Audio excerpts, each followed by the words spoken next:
Good morning, everyone. Let's take a moment to just check in with the Zoom webinar and make sure Jake and Matthew can hear us. Which means a lot of other people are going to have trouble. I can hear you well, Sam. Thank you. Thank you very much. Okay, so Chair Crandall, we will be ready to begin on time. Yes. Yes. I talked to him about that. Yes.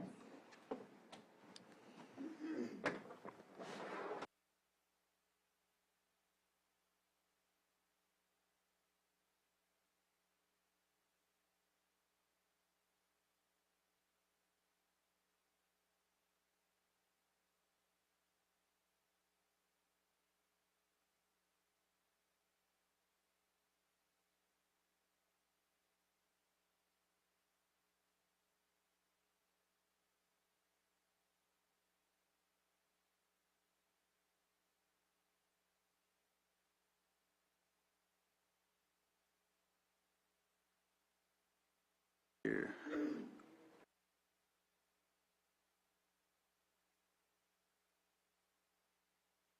We live here, it's all good. All right, good morning. We're going to call this meeting to order. This is well, actually, it's already been called to order. We're just going to come back from recess, as that's what we did yesterday. And so as we come back from a recess, we will conduct the Pledge of Allegiance. I don't know if anyone has a moment of silence, if anyone would like to. We'll just conduct the Pledge of Allegiance this time and go from there. And, well, I asked Stephen yesterday, so Susan, can you lead us in the pledge? I pledge allegiance To the flag of the United States of America and to the republic for which it stands, one nation, under God, indivisible, with liberty and justice for all. All right. Next, we'll get back to our timed items, and we'll continue on with the public hearing. And with that, I will give Stephen the floor. All right, good morning, Board. First up today is the Auditor's Office, Budget Unit 1121, found on page. Do you want me to go there or stay here, or where would you like me to go? I think you're fine there if you'd like. Okay. Yeah. And if you would like to, both of you, please? Yeah. I was like, I heard a choice. It's found on page D16 with appropriations of $1,819,886, and I will turn it over to Kathy Saderland, our Auditor Controller. Okay. As you know, I'm Kathy Saderland, your Auditor Controller, and I have with me Genevieve Harrington, Assistant Auditor Controller, soon to be the Auditor Controller, and Alicia Phillips, Disaster Finance Response and Recovery. I can't remember what her title is now. She's the program manager there. It's changed a couple times, so, and she's here to answer any questions when we get to the disaster finance budget unit.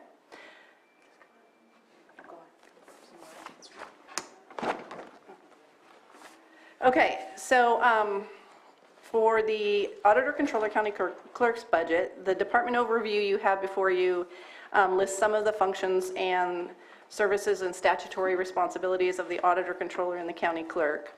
And as you know, the Auditor Controller is designated by government code as your Chief Financial Officer, and the County Clerk duties performed within the department are in accordance with directives from the Secretary of State. So the functions of the Auditor Controller include financial reporting, general ledger accounting, budgeting, property tax administration, allocation, administration, processing of payroll and accounts payable, the 87 cost plan, the annual audits, SB 90 claiming, court settlement distribution, and Superior Court collections and probation.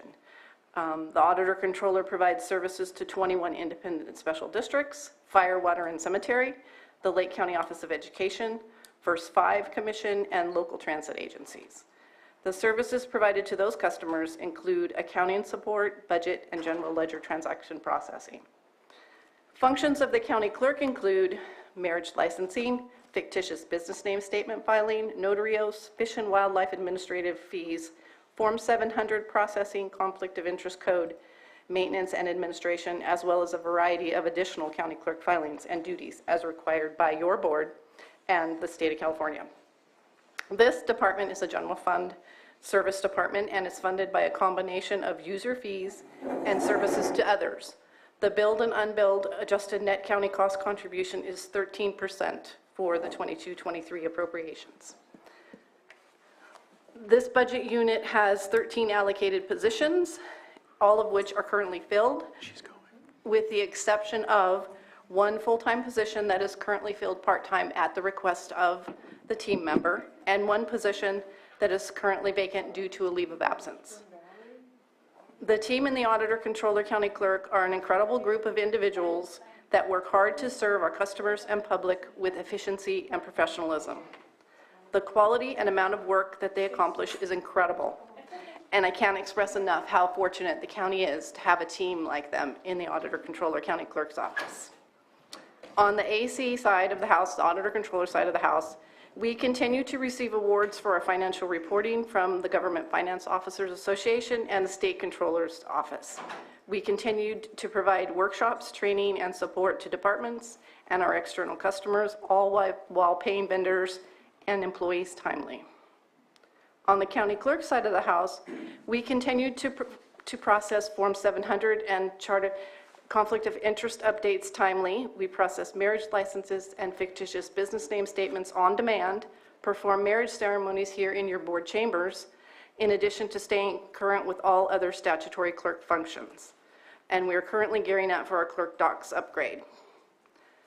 Our accomplishments are listed in our packet, and they include our Phase 2 of the county finance system modernization, our contract management automation project, which is still continuing. It's a heavy lift, and we're going to get there. As mentioned, we did a newly revised county finance system user workshop with over 100 county finance system users in attendance. We implemented the class and comp Phase 2 within a condensed time frame. We implemented GASB 84 and GASB 87, and you probably don't want to hear exactly what those are, but they were pretty a heavy lift as well. On the county clerk side, we secured the clerk doc system upgrade with ARPA funding, and we're moving forward with that project. Our goals, one of the things I wanted to add on the accomplishments was we also expanded our office and settled into our new footprint in the courthouse. Thanks to the Space Committee, your board, Buildings and Grounds, and ROB, it provided us some elbow room, and I have to say the boost it gave to the team in the Auditor Controller's Office, County Clerk, was tremendous. So it was great to have that extra room. Thank you. So our goals for fiscal year 22-23 are to implement a new process for our check printing. Our current software is becoming outdated, and so we have to do that by the end of this calendar year. We will continue to provide process support for credit card implementation, and I know this was mentioned yesterday, so I'm just going to add a little thing to that. The implementation of credit cards is a county-wide effort. The treasurer, tax collector, or the treasurer for the banking side, it's a heavy lift in that department, but it also impacts every single department, and every department has to participate in the implementation. The subsystems that we have throughout the county make it challenging at best, and it'll just take an effort from everybody. It's not just something that one department's going to be able to put in place. So I just wanted to make sure I reiterated that one more time. We are enhancing our staff training through our e-learning subscription. And of course, we're transitioning to the newly elected auditor controller in 22-23. I can't tell you exactly when she's going to, January 2nd at noon. At noon. That's what the code says, so we'll see how that works. On the clerk side, this is the year for a biennial conflict of interest, and that's in progress. And of course, as I mentioned, the clerk docs upgrade. For the numbers, the appropriations and revenues in this budget unit changed very little from year to year. other than the normal increases and those that you see in salary and benefits that were approved by your board. These increases then become billable to our customers through the cost plan, property tax administration, fees, and direct billing. So it's not a one-to-one increase to the county net cost. So just wanted to make sure to mention that because we are able to bill out our services. In the service and supplies account, we strive for cost containment in our contractual services, both ongoing and new. It can be a challenge, but we've done pretty good this year. There's very little difference between the budget that was submitted for recommended and this final recommended. There is an adjustment for the transfer in from cannabis that is no longer needed to finance this, and then the addition of clerk doc software that wasn't known at recommended when it was submitted. So that's the numbers. And so I've said this before, I know I repeat myself, but I need to mention that as a department that's entrusted with the county financial accountability while carrying out board policy, state and federal law and regulations, and a whole slew of other authoritative directives, we have to thank each and every department, their department heads, their fiscal staff, all that we interact with for their help in us doing what we do. Thanks to administration, Susan, Stephen, and the entire administration team for their guidance and support and their unwavering approach to working collaboratively with the Auditor, Controller, County Clerk team. And of course, my sincere thanks to you, the board members, for your past, present, and future support of the Auditor, Controller, County Clerk's Office and helping us carry out the duties to which we've been entrusted. Genevieve, do you want to say anything about Auditor, Controller? She's ready to take over. Particularly, no. No, is there anything, did you have any questions? So there you go. There's a lot going on there. There is. I can speak a little more to clerk docs. I mean, we're kind of excited about that and that it's going to build in some additional securities. But really, the most exciting thing is the FBN. So a lot of outside entities want to know who's doing business in the county, and they have to call. So they're going to be able to look online for that information. So we're really excited about that rollout. And yeah, I mean, do you have anything in particular that you want? Sue, I think Supervisor Sabati has his pen up.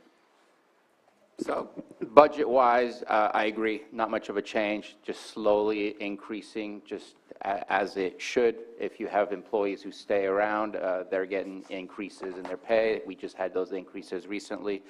I appreciate the work that you and your team do. One of the things I want to highlight is the budget itself. I've been asking for specific things to show up on our budget details, and this year is the best I've ever seen. We have actuals, we have an estimate, we have what was recommended earlier in June, and then what is the final recommendation. And I think that really helps us to see reality versus just focusing with blinders on a single year.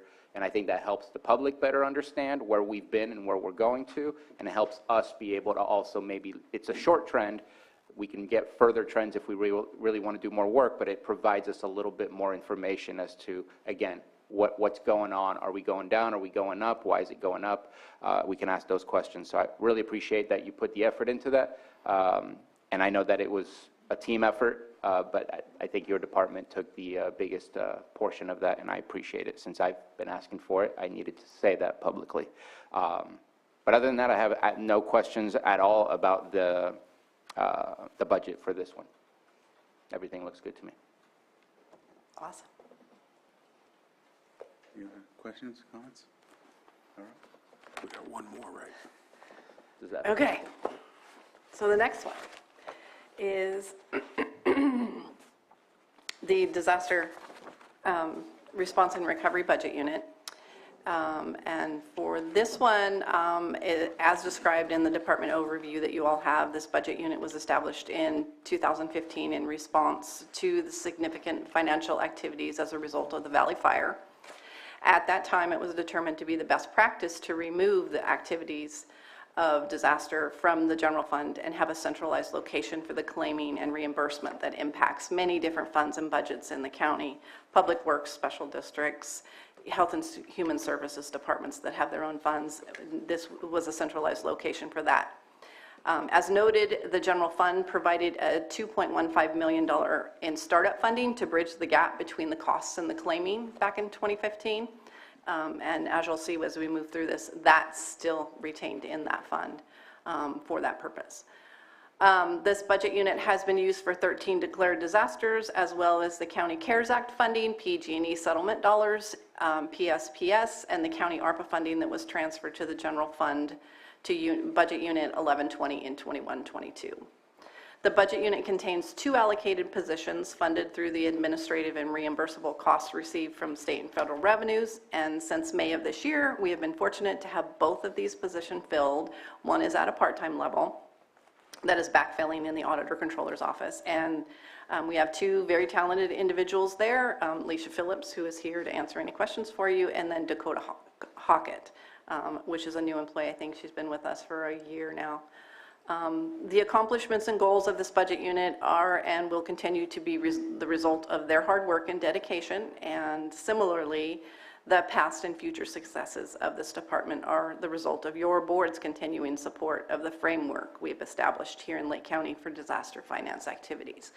And I will say that we have become a model for some of the smaller areas that subsequently suffered, I don't want to use it well, experienced disasters after us.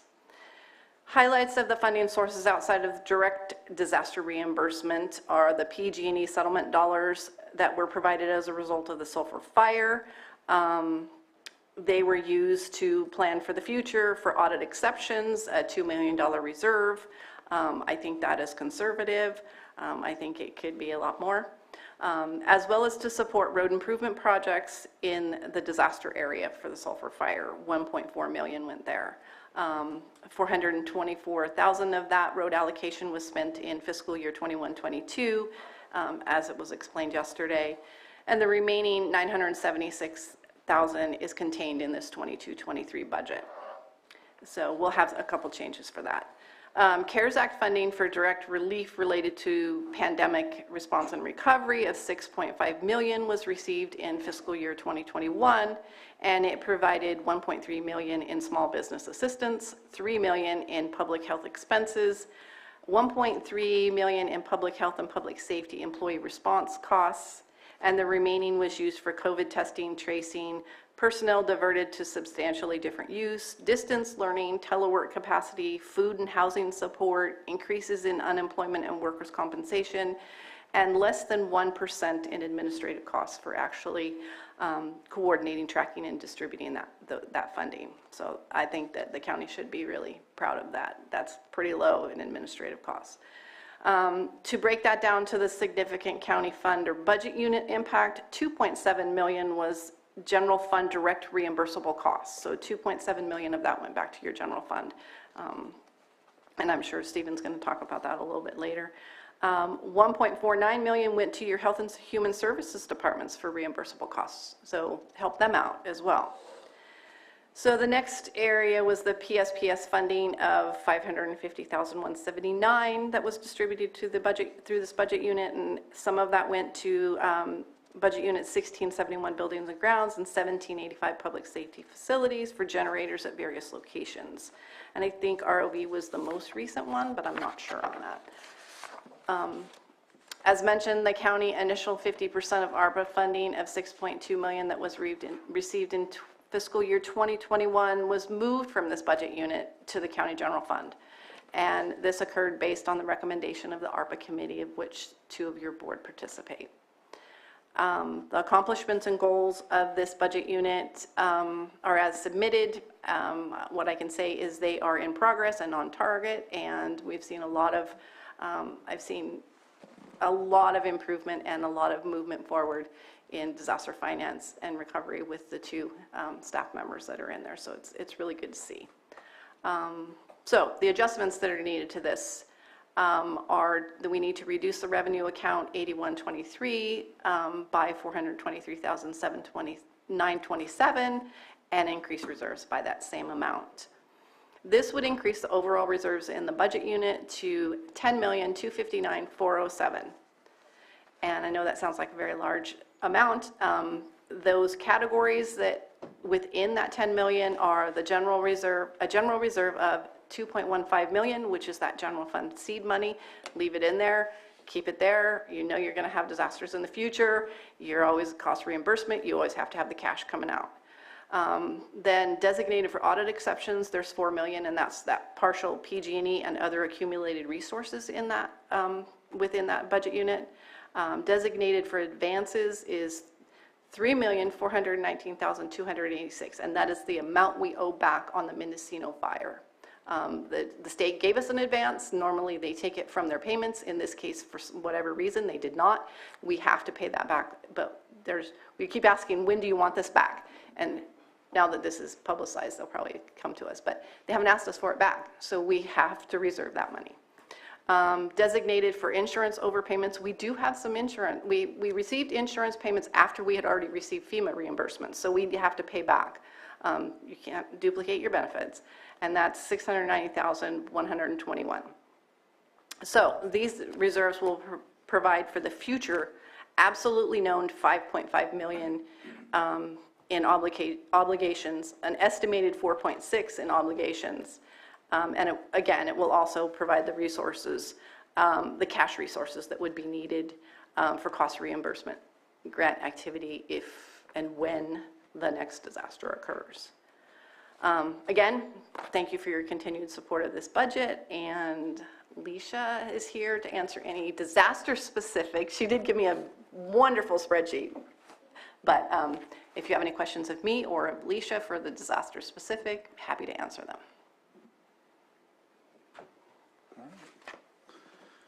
Supervisor Sabatier? Just a quick question. Are we supposed to amend it with the changes that were offered? The 8123, yes. For the 400 and something? 423,927, which matches the budget unit 3011 adjustment we made. And approve the increase to reserves. Correct. Okay. No questions. It takes a really long time to go through this process. It's unfortunate, but I guess also it's good to make sure that it's being done correctly. All right. So I don't have any other questions from the board. Anyone from the public? Or actually, sorry. I had it in the right I have my spot. glasses on, too.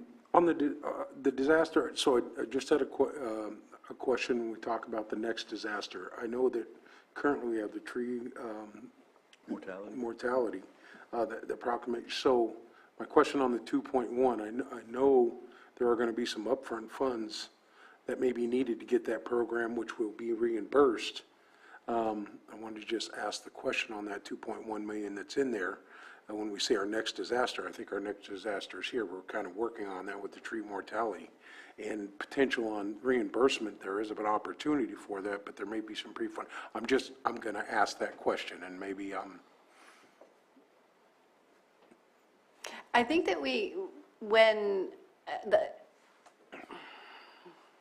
just say I was whatever you're going to say. present at a Tell couple me of yes the or no. initial meetings, Okay. and I did ask the question on whether or not this tree mortality, although it is a disaster, obviously, but it is kind of a different funding source. It's not exactly like what we've been running through the disaster response and recovery budget unit.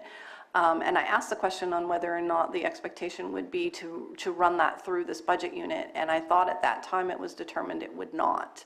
But certainly it will be up to administration and your board on how you want that administered. It's going to be a heavy lift, and you are absolutely correct. You're going to have a lot of upfront costs. You also have your cost share that if it doesn't come to be, right, you're trying really hard to get that, but there's no guarantees on that.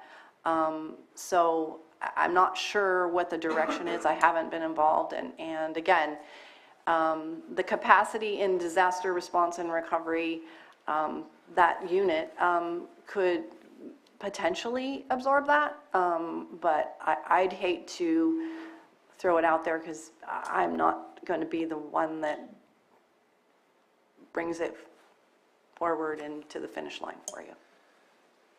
Okay.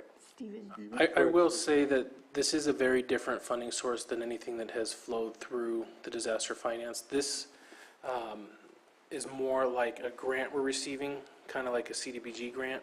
So I personally would think it would be in one of our other budget units and loaned funding, just like a CDBG grant, because it is a completely, it's not FEMA related, those kind of claiming mechanisms, so it's not exactly disaster from our budget unit perspective, in my opinion. Okay, all right, I just wanted to ask the question. This is the day to ask that. No, it's a good I question. saw that.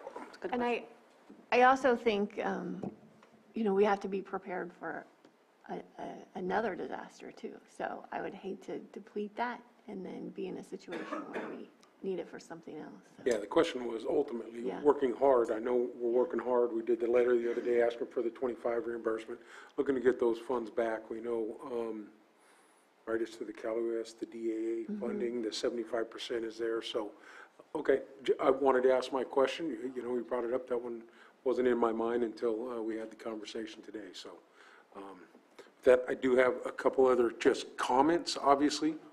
Congratulations, welcome, and I want to thank you. I know that the Space and Comp Committee worked on some office space up there for the Disaster Council, and that's currently where you guys are housed, which is excellent. I think, obviously, anytime we can find space to have our employees do work, just as you said earlier, really, brings that feeling of home when you come into work. So I think that's great. Obviously, I want to just highlight that I think this is your last budget hearing, correct? So Yes, I just sir. want to say thank you. I want to say an honor it's been for me to serve as a supervisor and have you as the auditor controller to stand here and to see those awards that we received in here with all of the hard work you guys do for the audits.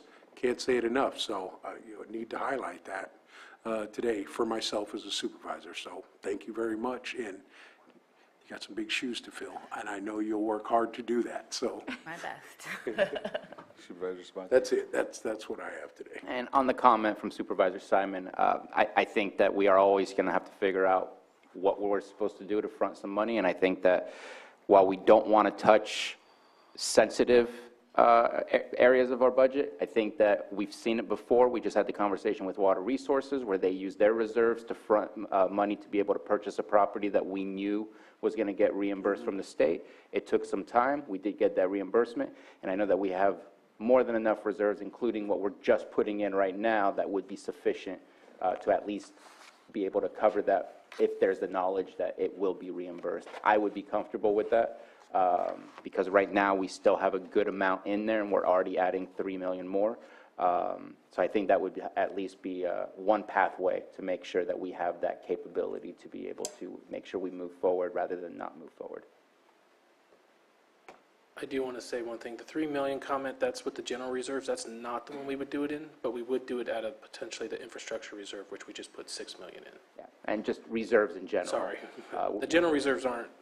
We have different pockets, and I agree with Supervisor Pyska that there is a imminent potential for other disasters to happen, and we want to make sure that we're able to deal with that rather than, oops, we kind of loaned ourselves some money for something else. So. Supervisor Simon? Yeah, one last comment. I know when we were talking about our reserves and in different areas, we were talking about getting it to a certain point. And I think, Kathy, when you started, you said there's 2.1 in there now. Is there a recommended level on that reserve for the disaster?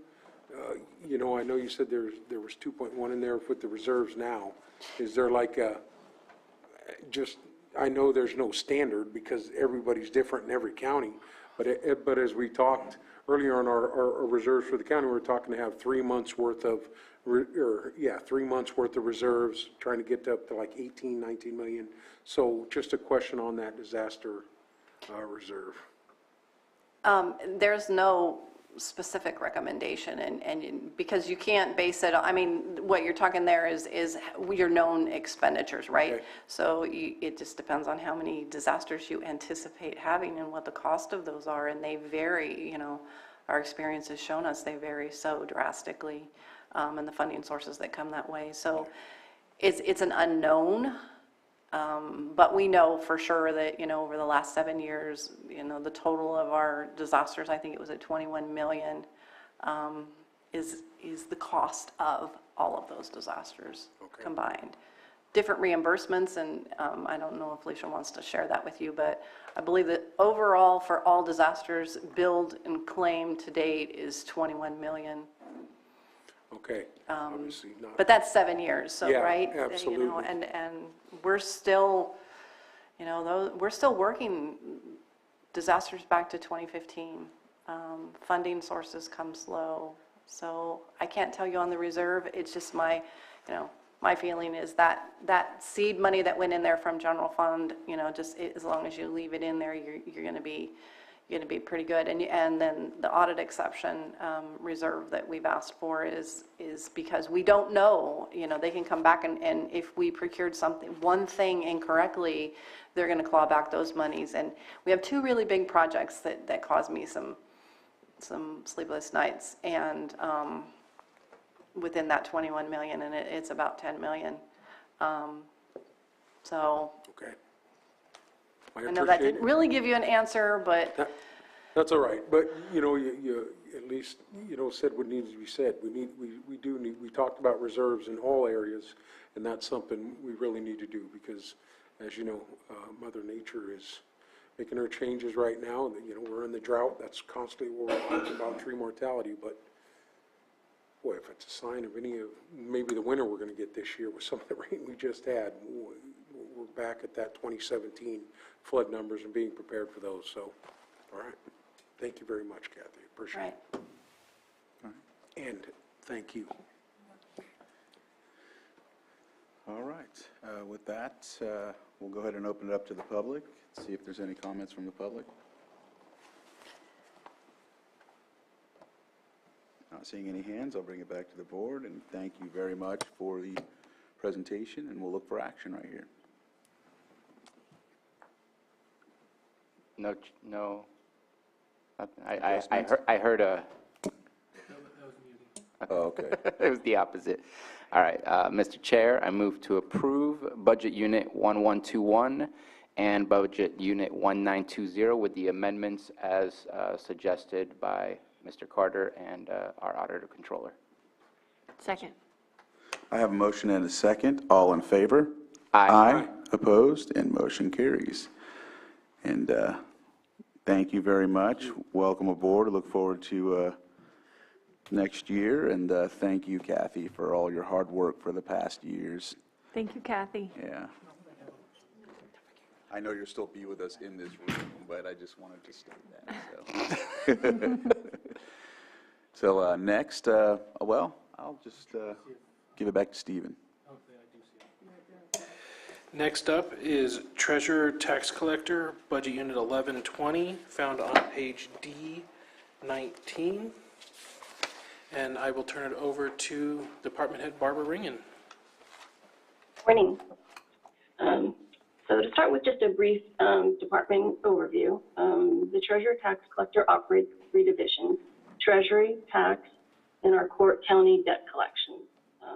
Our Treasury functions include banking and cash flow management, pooled Treasury investments, depository services, warrant maintenance, unclaimed estates, and deferred compensation administration.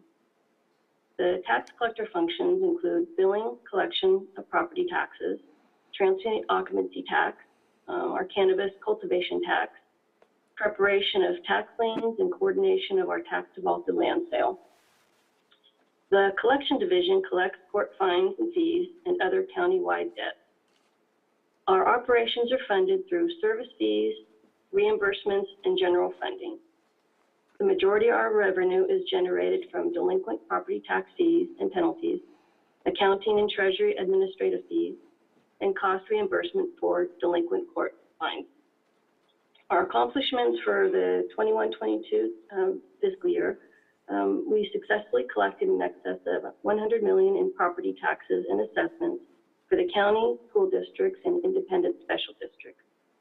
We also collected in excess of $6.5 million in cannabis cultivation property business tax.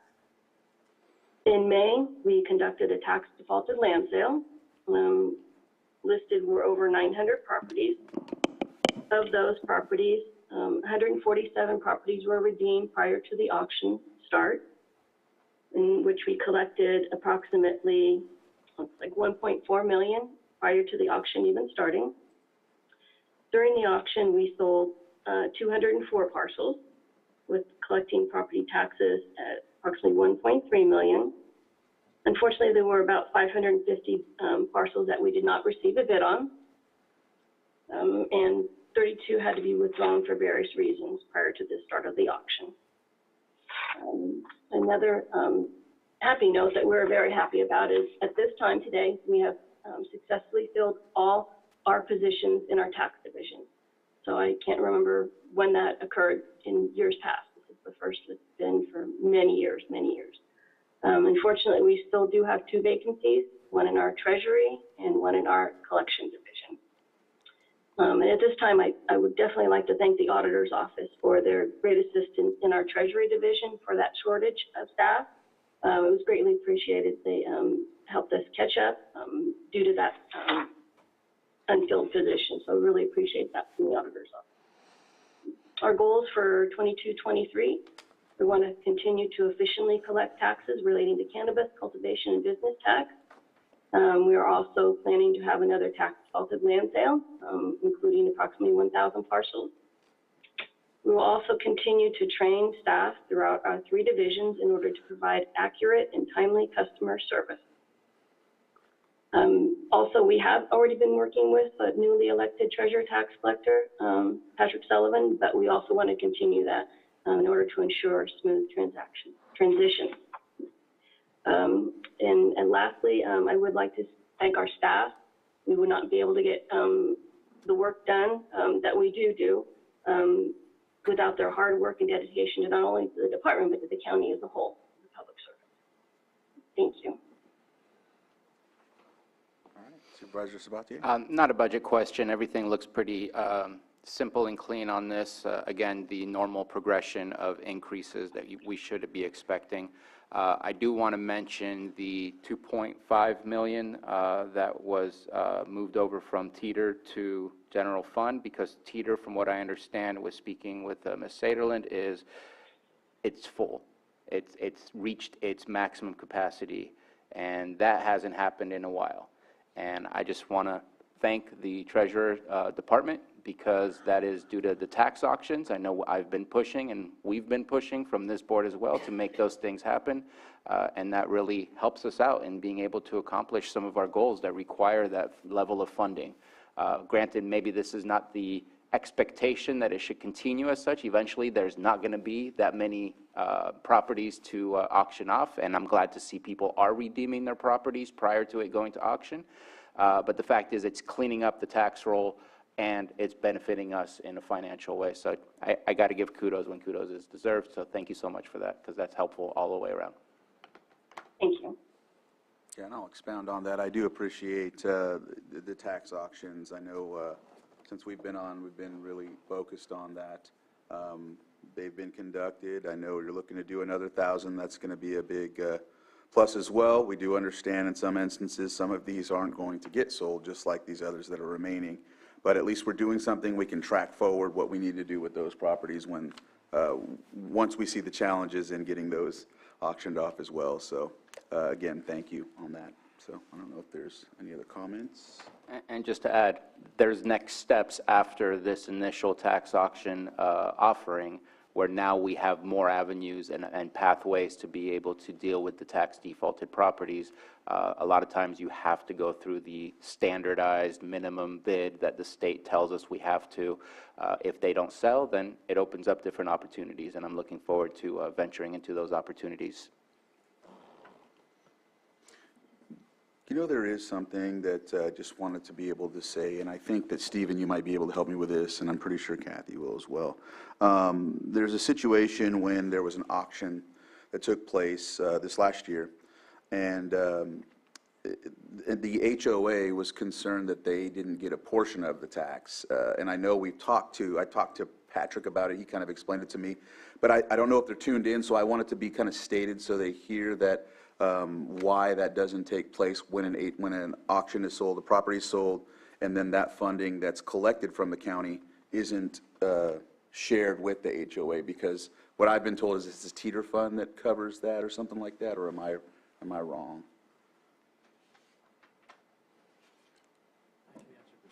Yeah. I'm not sure exactly. So what happened was there was an HOA in their HOA area. There was a tax auction. Property was sold. I'll just say a number like $7,500. It was sold for. They were expecting a portion of that $7,500 for whatever reason, for their fees or to collect or something like that. And what I was told is that they wouldn't collect that because we as a county pay that through a different fund. Well, we run the 1% through Teeter, yes, Right. but that's just that's the 1%. It's not any additional costs on there like direct charges, but I'm not sure what HOA it would be because those, I'm not aware those are running through the tax. Right. It's the Double Eagle Ranch, Double Eagle HOA. Yeah, And, unless they had a lien against a property or They something did, like that's that. what it was. It was a lien, I'm sorry. Yeah. And they were concerned that they didn't receive funding for that lien, but then there was an explanation that I'm trying to call, to explain, but go ahead. If I may offer some help, I don't know if it was lower than the minimum bid, because the minimum bid for the first time on auction is everything that's on our tax report, whether it's assessments and liens and whatever penalties and fees have all added up to. That's the first time it goes to tax auction, everything has to be collected, and that's your minimum bid. If we reduce the minimum bid, there's certain priorities of who gets paid first. And I don't know where the HOA belongs, if they did submit a lien, but that could be the reason that they were not given the money, because they were not on the highest level of priorities to go first. Yeah, and you kind of hit it. And I don't know if Barbara knows some additional information, or Liz does, if they've gotten questions about this particular one. But anything like that, we're certainly happy to look through, and if we have specifics, what's the specific parcel and whatnot, we can check that out. So did you guys have anything to add to that? Can I just add one thing? So you're correct, Kathy. As far as HOAs, they are not allowed to add to the tax roll. Where this agency could possibly claim some of their money would be through excess proceeds, if there is any. So if it's this current sale that we just had, the 160, they would be getting an excess proceeds form if there was excess proceeds.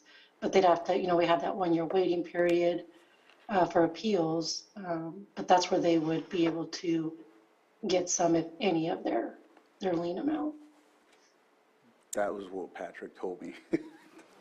So thank you for that. And I just wanted it said so that way the explanation was, because I explained it, wasn't as, so thanks. All right, any other questions? I do have a quick question. In my review, I don't know if I was looking at, because I was looking at multiple tax budgets, sorry, we're talking about taxes. I was looking at multiple budgets from different years just to kind of look at trends and stuff, but I noticed that there was a Fund 443 budget unit 1122. What is that budget? Yeah, Fund 443, Budget Unit 1122, is also titled Treasurer Tax Collector, and there was only a 2021 expense, I believe?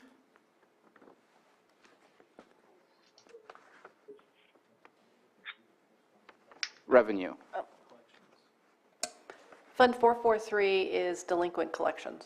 Okay. Administered by the tax collector. And so we just don't predict any revenue or any expenses coming out of that, so that's why it doesn't show up as a budget sheet or a budget detail? Barbara, do you want to address that? Yes, that's correct. Okay, thank you. I just saw it and I thought I'd ask, just because it showed up in some things and didn't show up in others, and since there was some numbers that did come up, I was just curious. Thank you. All right. So I'll open it up to the public and see if there's any questions on this budget item. I'm not seeing any hands up, so I'll bring it back to the board for action. Supervisor I'll Simon. be ready to make the motion, but I also want to say, recognize Barbara, thank you for your service to the county. I know this is going to be your last budget hearing too, so I want to say thank you very much and appreciate your service. Thank you. Thank you very much. How many is that? I know, I don't like these budget times, right? All right, well, Mr. Chair, I move to approve Tax Collector Budget Unit 1122. All right. Second. So I have a motion and a second. All in favor? Aye. Opposed? And motion carries. Thank you very much, Barbara, and thank you very much, Elizabeth. Appreciate the presentation. Thank you. All right. Stephen, I'll give the floor to you. I'm looking online to see if public health is on there. I do see Jonathan coming up. So next up is Public Health with the first budget unit, Jail Medical Services, budget unit 2304, found on page D133 with a appropriations request of $3,073,469. And I'll turn it over to the department head, Mr. Portney. We cannot hear you. Yeah, I can't hear you, Jonathan. You're on mute. There we go. Thank you. Good morning, board. Thank you, Stephen, for the introduction and direction on page number. This is a hefty document. So I'm here today with Casey, who oversees all thing admin for our department and does a phenomenal job. We are grateful to have her. Regarding BU 2304, Jail Medical Services. WellPath was our, and if I go off the chart with too much information, not enough information, this is my first time presenting something of this nature, so please bear with me. As you may know, WellPath was our original jail medical service provider for our jail here in Lake County. They have been with the county for some time. Recently, the county had to go out to rebid for jail medical services, which is standard. I believe it's every 3 to 5 years, so that process has taken place. As a result of our RFP process, we have been fortunate enough to receive a proposal, which was from WellPath. So they want to continue business with Lake County. The relationship is great, and we hope to continue that upon final approval. Looking at the budget item for jail medical services, we are in a phase of transition and growth here in Lake County for service provision.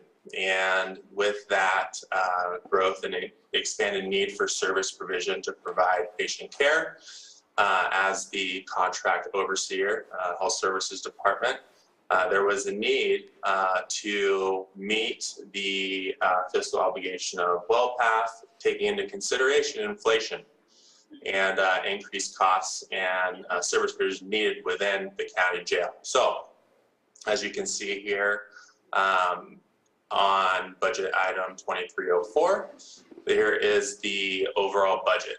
Now, this is an increase from our last contract agreement in 2020-2021, and the net cost was $1.8 million, with the final recommended approval from the board for 2022-2023 being $2.4 million. If we look at the RFP contract budgets submission that was provided to us from Jail Medical for consideration, the one-year cost rounded to $3.9 million. However, the $3.9 million, from my understanding, took into consideration additional costs, which were staff option costs for additional services, which were recommended per assessment from our public health officer conducted 2 months ago. Those additional Can I step in for a second, JP? costs, yes. We haven't finalized the RFP process, so Great. let's not talk about that before it's approved by the board and we've gone with a vendor. Thank you. Can you talk more general? Sure. So with this budget amendment item, we will be able to hopefully negotiate for continued service into the 2022-2023 fiscal year. I do want to give appreciation to the administrative staff at the county for placing the health of our patient population in the county jail in importance by allocating the Health Services Department funding to do so. So thank you. All right. Supervisor Sabatier? Is this where we're increasing and adding? JP or Mr. Portney is not necessarily aware of it, but yes. This is where I'm going to request for Budget Unit 2304, account 2380. It is currently budgeted at just over $3 million.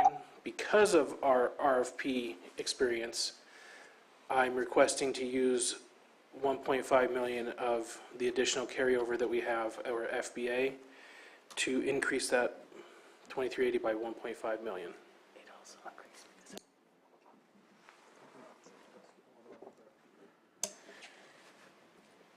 So what the CEO said is the standard jail medical was a certain piece of it, and the rest was Cal-AIM, which is an additional unfunded mandate, which we need all the 1.5 to pay for.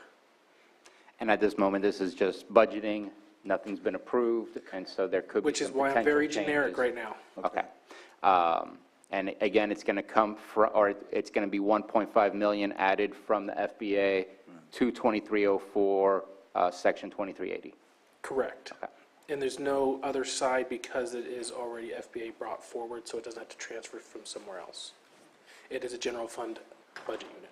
And so that will bring the 3,070,187 to 4.570, 181. Correct.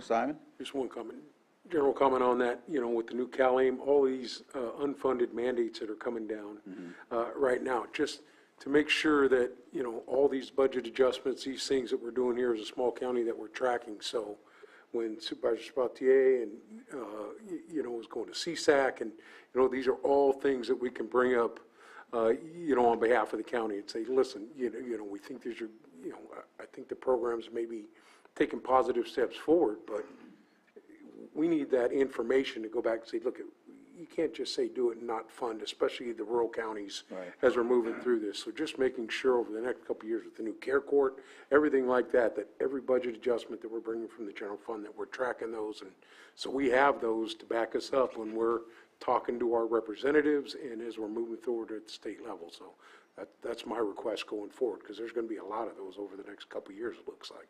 Yes.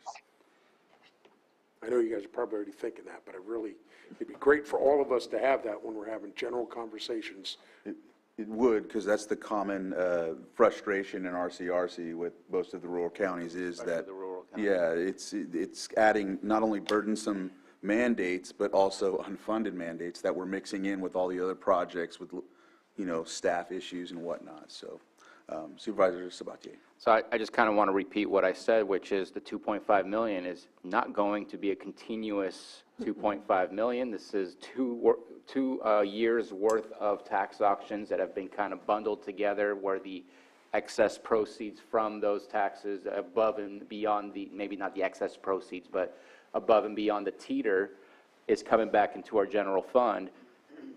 Eventually, either you run out of properties, or, it's just not possible that this continues in perpetuity, that we see that large of an amount. Granted, there could be increases in sales tax and property taxes and other things that create the revenue, but the increases in jail medical will also continue to increase as well.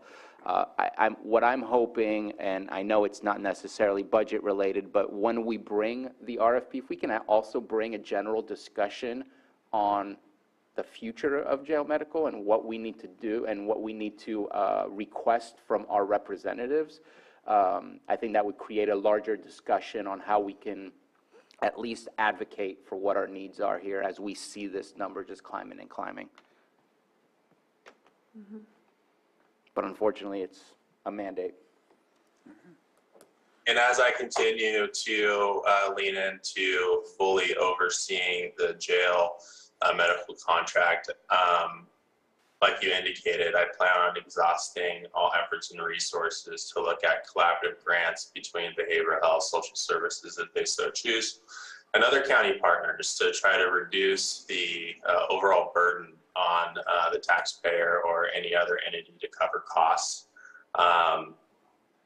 I do see from my just very layman basic research on opportunities that there are some out there. But now that I'm overseeing this fully, I need to really establish a collaborative approach to execute the grants. I know we can get it done, and I look forward to the challenge. All right. No other questions? We can, if you would like to move on to the next item, or?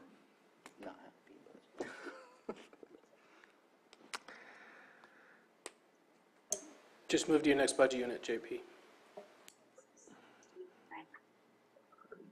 Frozen. Give me 1 second. Okay. Here. It's He's D199. Yeah, 199.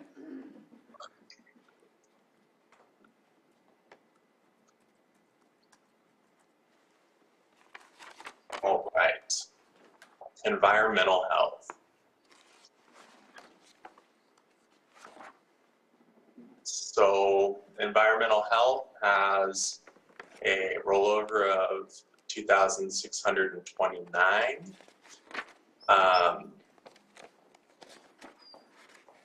What specifically are you looking for as far as a overview of the environmental health budget? I would suggest any changes to your revenues or appropriations or anything special within those. Great. There are no changes or appropriations to the environmental health budget at this time. We're continuing to move forward as appropriate, trying to internally update our policies and procedures around accruals for potential fines from unpaid dues from specific stakeholders. So we're working internally with our finance to try to accrue some of those dated fines.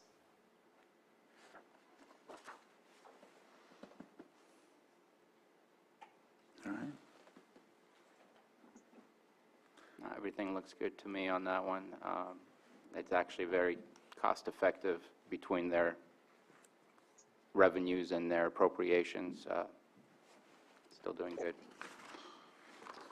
All right. If there's not any other questions, we'll go ahead and move on to the next item. 311.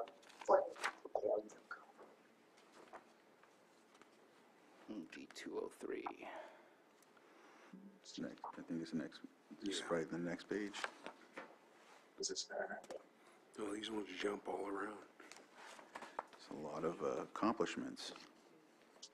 I'll go ahead and intro it then. Next up is Public Health Budget Unit 4011, found on page D203 with requested appropriations of $8,104,175. Director? Thank you. And a lot has been accomplished.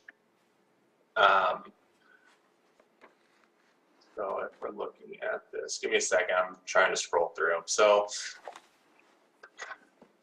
I would like to talk about our rollovers at the bottom of the page I'd like to start with our rollovers on the bottom of the page of D208. And I have Casey here with me because if you look at net costs, there's quite a dramatic difference. And I would like to introduce you to Casey to provide context for the 2020, 2021 to 22, 23 difference. So Casey.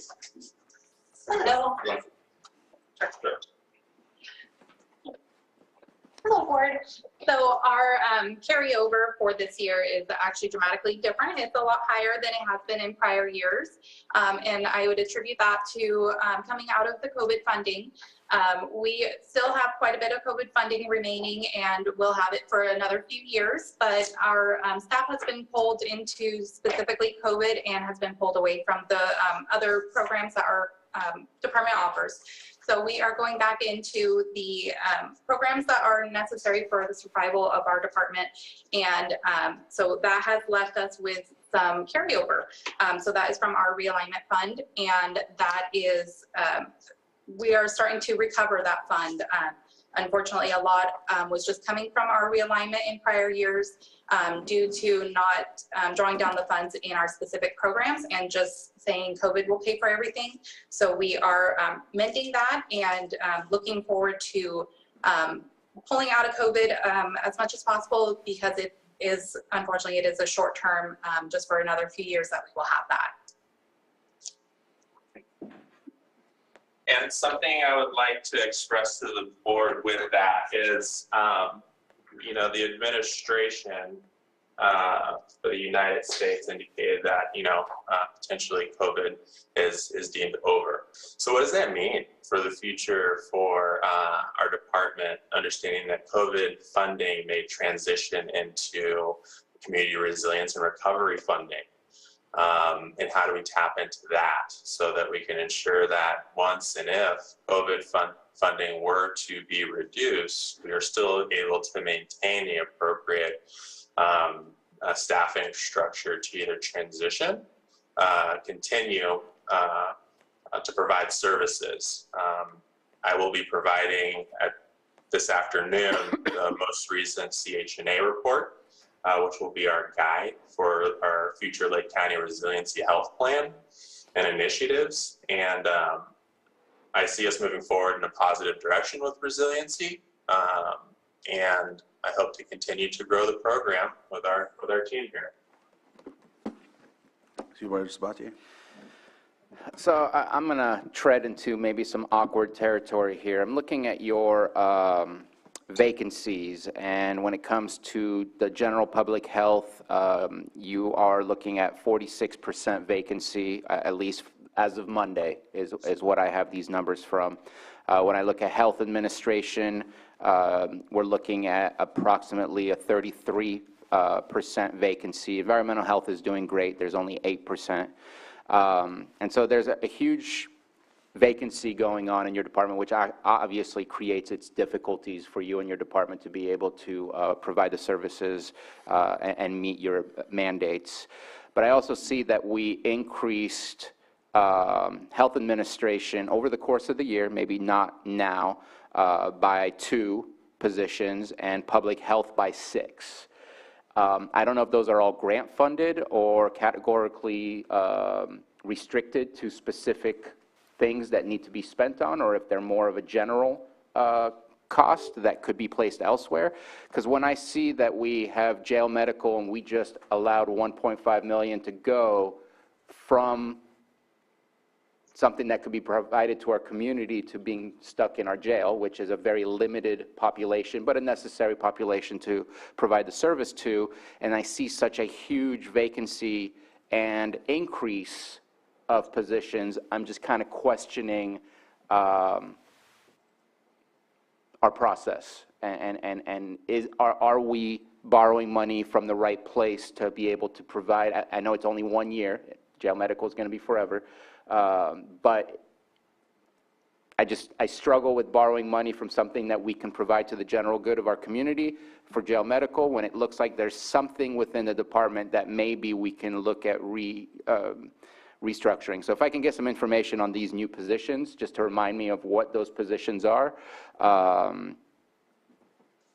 and maybe what efforts are being made for filling up those vacancies, to get a better understanding on if that's something that's been a consistent issue or something that's being remedied, or if we're trying something new.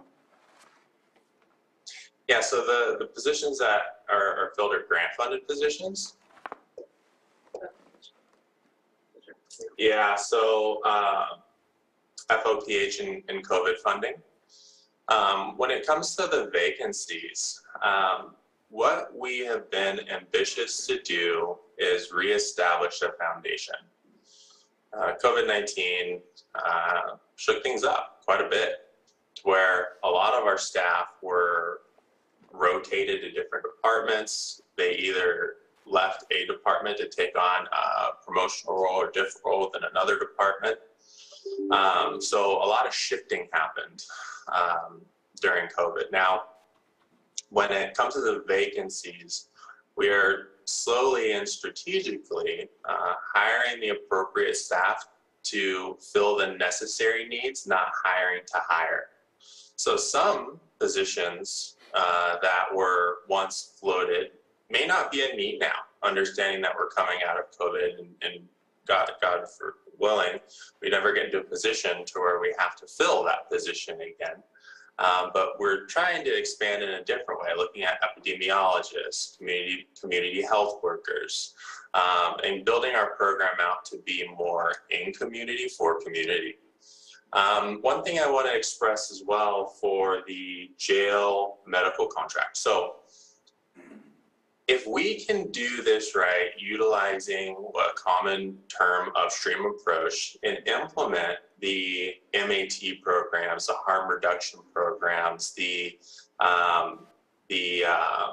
intake and discharge protocols, right? If we can strengthen, because that's where a lot of our patients go, community members go that have a lot of comorbidities and high contributors to morbidity and mortality rates. If we can develop strong systems there, as a trickle-down effect, we're going to have a much easier, more efficient process to more communal care. So I think the investment in Joe Medical is essential, but strategically doing it is important. So as we expand our program internally, be more strategic for community, we also want to invest in other key areas where high morbidity and mortality rates are within our county, which would be the jail. No, definitely, and even though they've done something to be in that facility, definitely a vulnerable population as far as health-wise and financial status-wise. I don't know, I guess I'm looking at the board and kind of curious what your thoughts are. I don't know what the answer is, but when I see us increasing and having such a high vacancy rate and then borrowing money from a general fund for jail medical, I know it would be a one-year fix. I struggle with that concept at this moment. And I understand where you're going with this. I will say that jail medical, the reason why that budget unit is general fund is because it is our mandate. And public health, with those vacancies, et cetera, that's actually special funding that can only be used for things like nurses and that type of activity. The only semi-discretionary revenue that they have that could be used for, let's say, jail medical would be their realignment funds. Their realignment funds, because of during the COVID environment, were depleted extremely low. So this 1 year, they usually provide about $454,000 towards our jail medical, we'll call it a bill, but services. This year, we requested to have no reimbursement because they have been hit so hard with their realignment, it couldn't afford it. That discretionary revenue should theoretically build back up this year to where they could provide some help to the general fund for jail medical next year. But that's the small source of revenue that can actually be utilized that way. So if you remove the vacancies, it would not be able to be transferred to jail medical. And that was part of my original question, is what are the categorical restrictions on the budget to make or not make that possible? Okay. So we are a self-funded department, and we have to draw down on grants. Sorry, I didn't catch your question. So no worries. I said too many things. Unrestricted funds to be able to leverage it in place anywhere. It's all drawdown per grant approval. Thank you. Any other questions, comments? All right. Would you like to move on to the next item? Tobacco.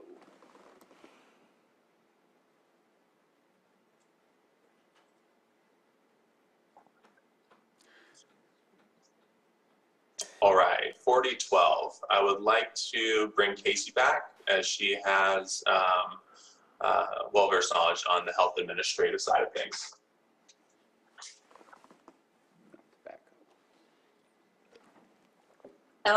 So I oversee the Health Services Administration, and we have one position that we are hoping to fill next day or so. She's going through backgrounds, so hopefully she will be able to start here soon. The other position we're not planning on filling, at least not this year. That position, the workload has been taken on by somebody who moved to the Public Health Division, and so there's no need to fill that position. Administration is funded by public health and by environmental health. In the grants, most of them, not all, but most, we are able to collect at 25% in direct costs. And so that comes directly to Health Services Admin. And then other than that, we do a split based on the number of employees that are allocated to each division. And so we take care of all the billing for both departments, as well as payroll, all the administrative duties, and tracking of that.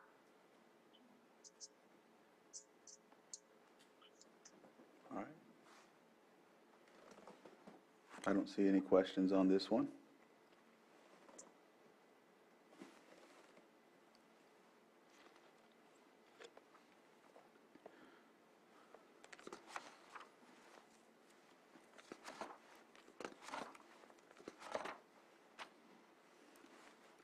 Looks like we're on 4016.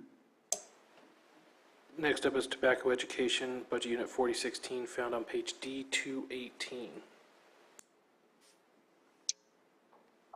Thank you. So with 4016 tobacco education, tobacco cessation programs, we receive funding to provide the scope of work through grant and partner.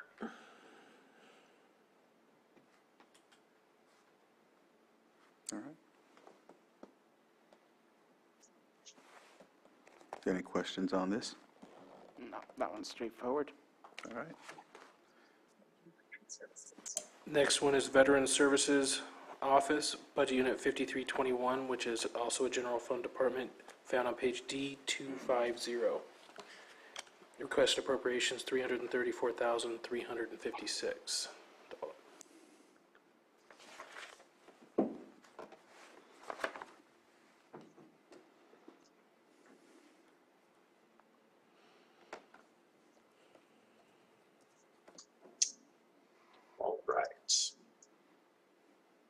So again, fairly straightforward. I do want to give a significant amount of appreciation to Saul and his team for the amazing work that they do for our veterans. It has been indicated to me that since we have started our digital campaign for Veterans Awareness Services, that they've seen a significant influx in veterans coming and seeking services and care. So we are excited to hear that. So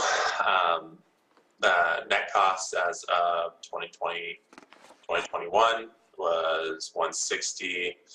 Currently looking into 2022, 2023, 208, 356. Nothing has changed as far as the budget allocations go, but what we do expect to see is an increase in service provision for veterans seeking services in Lake County. All right. Do you happen to have like a ratio number of, I know it says the enrollments of over 1,400 additional veterans plus the 1,800 new claims. And so I just wanted to break down or, to give that insight as to how many that is per employee that you have in the department. I don't know if that's readily available. Divided by There's 3 employees in the department, but I don't know the breakdown off the top of my head. I know I spoke with a couple of the staff last week, and I know that they were they briefly reference how many clients that they are processing and working with. But out of the 3, I do not have a specific number, but I would love to get back to you I think with we'll that. just meet on, yeah, I'll just come meet with you about some of that stuff rather than belabor it here, so, okay. And they're probably currently at the stand down right now? Yeah, that's for sure. All right, any other questions? No. This one's good. All right, it looks like we've covered all of those. I don't know if there's any closing remarks on that, Jonathan, if you had anything else.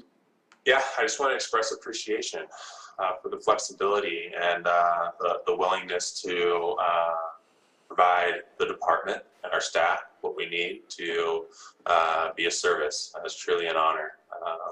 Two things that I'm really looking forward to coming up in the next few months is the hire of our Director of Nursing, Philip, which everything is processed. I want to thank the county administrative team for being so attentive and keeping the applicant warm, along with myself. He's coming from a different state, so we're waiting on California licensure only. I'm working with the California Department of Public Health and a couple other agencies to try to streamline this process so we can get him out here sooner rather than later. Usually this process can take 6 to 7 months, but I'm hoping to cut that down into 3 to 4 weeks. So we're looking forward to welcoming Director of Nursing. And as you know, our interim contracted health professional, Dr. Carl Spohr, is going to be meeting with him today, actually, but it was sworn in as of Wednesday. And I'm looking forward to working with him to better serve community and improve health outcomes here in Lake County. I want to thank you for your time, and I look forward to connecting with you soon. Thank you on that. And so if there's no other questions, I'll open it up to the public for any questions on these budget items. Not seeing any on Zoom as well, so I'll bring it back to the board, and I will, I know you were looking for our thoughts and comments earlier. I know Stephen answered. I associated the 46% to the COVID funds, what was mentioned, so I didn't really, when he answered it, I figured that answered the question. It's locked in. Yeah, so, and then underfunded, of course, so. But with that, I think we're looking for action. Mr. Chair, move to approve Budget Units 2304 with the changes to line 23-80 by adding $1.5 million from the FBA, the Fund Balance Carryover. Then approve Budget Unit 4010, 4011, 4012, 4016, and 5321 as they were presented. Second. I have a motion and a second. All in favor? Aye. Opposed, and motion carries. With that, we'll take a 5-minute break, and then we'll come back at, actually, we'll take a 7-minute break, 10:25. How about that? Okay. Jonathan, thank you very much for your presentation. Thanks, Casey, as well. Thank you. Appreciate you.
My kids know that's never true. They just roll their eyes. All right, welcome back from the break. We will continue on with our next budget item, and I'll give the floor to Stephen. Next up is special districts, starting with lighting districts, budget unit 8210 through 8219 and 8461, starting on page D294. And I'll turn it over to the department head, Mr. Harder. Thank you. Lake County Special Districts Administrator Scott Harder. I have my Deputy Administrator Finance, Jesse Salmeron, here with me. I want to start out by thanking admin, I think as many of the department heads have. The collaborative process in putting this budget together from the first draft budget through to this final budget that we're here to present to you today has been really good. It's been really good back and forth working with admin in the auditor's office, and really appreciate the feedback and being able to work collaboratively with them. So yeah, the first one we'll start with, well, brief overview of our department. We oversee the dependent special districts, so those special districts that you sit as the board of directors on. That consists of 9 lighting districts. We have 7 sewer collection areas and 4 wastewater treatment plants and 5 water systems that fall under our purview. We also have the roads, the bridges, and the parks out in Spring Valley that are part of CSA2 and under our direction as well. So we'll get started with the lighting districts. Lighting districts are fairly low-key and low maintenance. Most of them are PG&E standard lights. So we collect the revenue and we pay the PG&E bills. If there are maintenance issues that arise within those lighting districts, that's part of the fee or the rate that is set for each one of those lights, and so we relay that information on to PG&E and they perform the maintenance. There are a few exceptions to that. Clear Lake Oaks, Clear Lake Keys has the solar lights that are out there, and that's in process of a consolidation annexation that we're working on to bring those into the district and expand that district. Those will be maintained by our staff. Upper Lake Lighting District has decorative lights that we maintain. Kelseyville does as well. So those are the 3 exceptions to the standard PG&E Cobra head lights. So lighting districts have remained relatively the same. I don't know if you have any particular questions of any of the individual lighting districts, but like I said, they're pretty straightforward. We are working in Clear Lake Oaks and Clear Lake Keys to do that annexation consolidation. I'm working with the consulting surveyor right now to put together the new legal description of the boundaries of the lighting district for that LAFCO annexation process. And then in Upper Lake, we are working with a electrical contractor. We've finally got some of the hardware malfunctioning issues fixed, and now we're looking at replacing some of the bulbs out there. But With that, go ahead, Supervisor. Just a quick question, and I don't think you spoke on this. What's being pulled out for the Lucerne street lighting for the 80,000?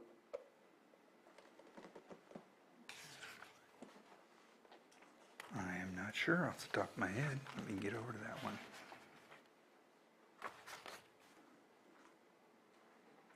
And you mentioned Cobra Head, but I think in certain downtown areas, do we own those decorative lights, or are those just PG&E lights as well?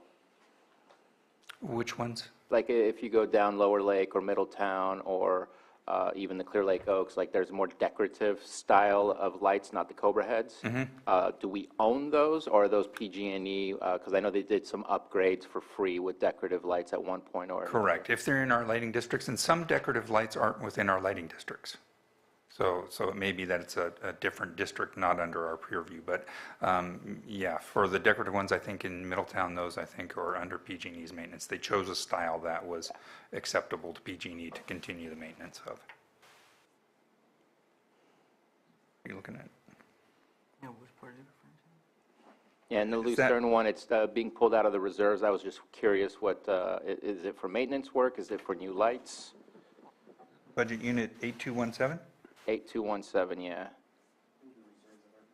Oh, yeah, where? You want to hear? So, the expert. with the tax revenue, last year we discovered that there was an overpayment in a few of the lighting districts. So this is actually a correction. So it does balance out with last year because of the surplus from there. Yeah, Okay. yeah, the reserve adjustment there, right? But it's only for an adjustment for the Lucerne one. It's not being used for any of the others because these are like enterprise funds, right? Like it has to stay That's within correct. the district, yeah. No commingling. Okay. I was just curious because it was the biggest number that kind of stood out.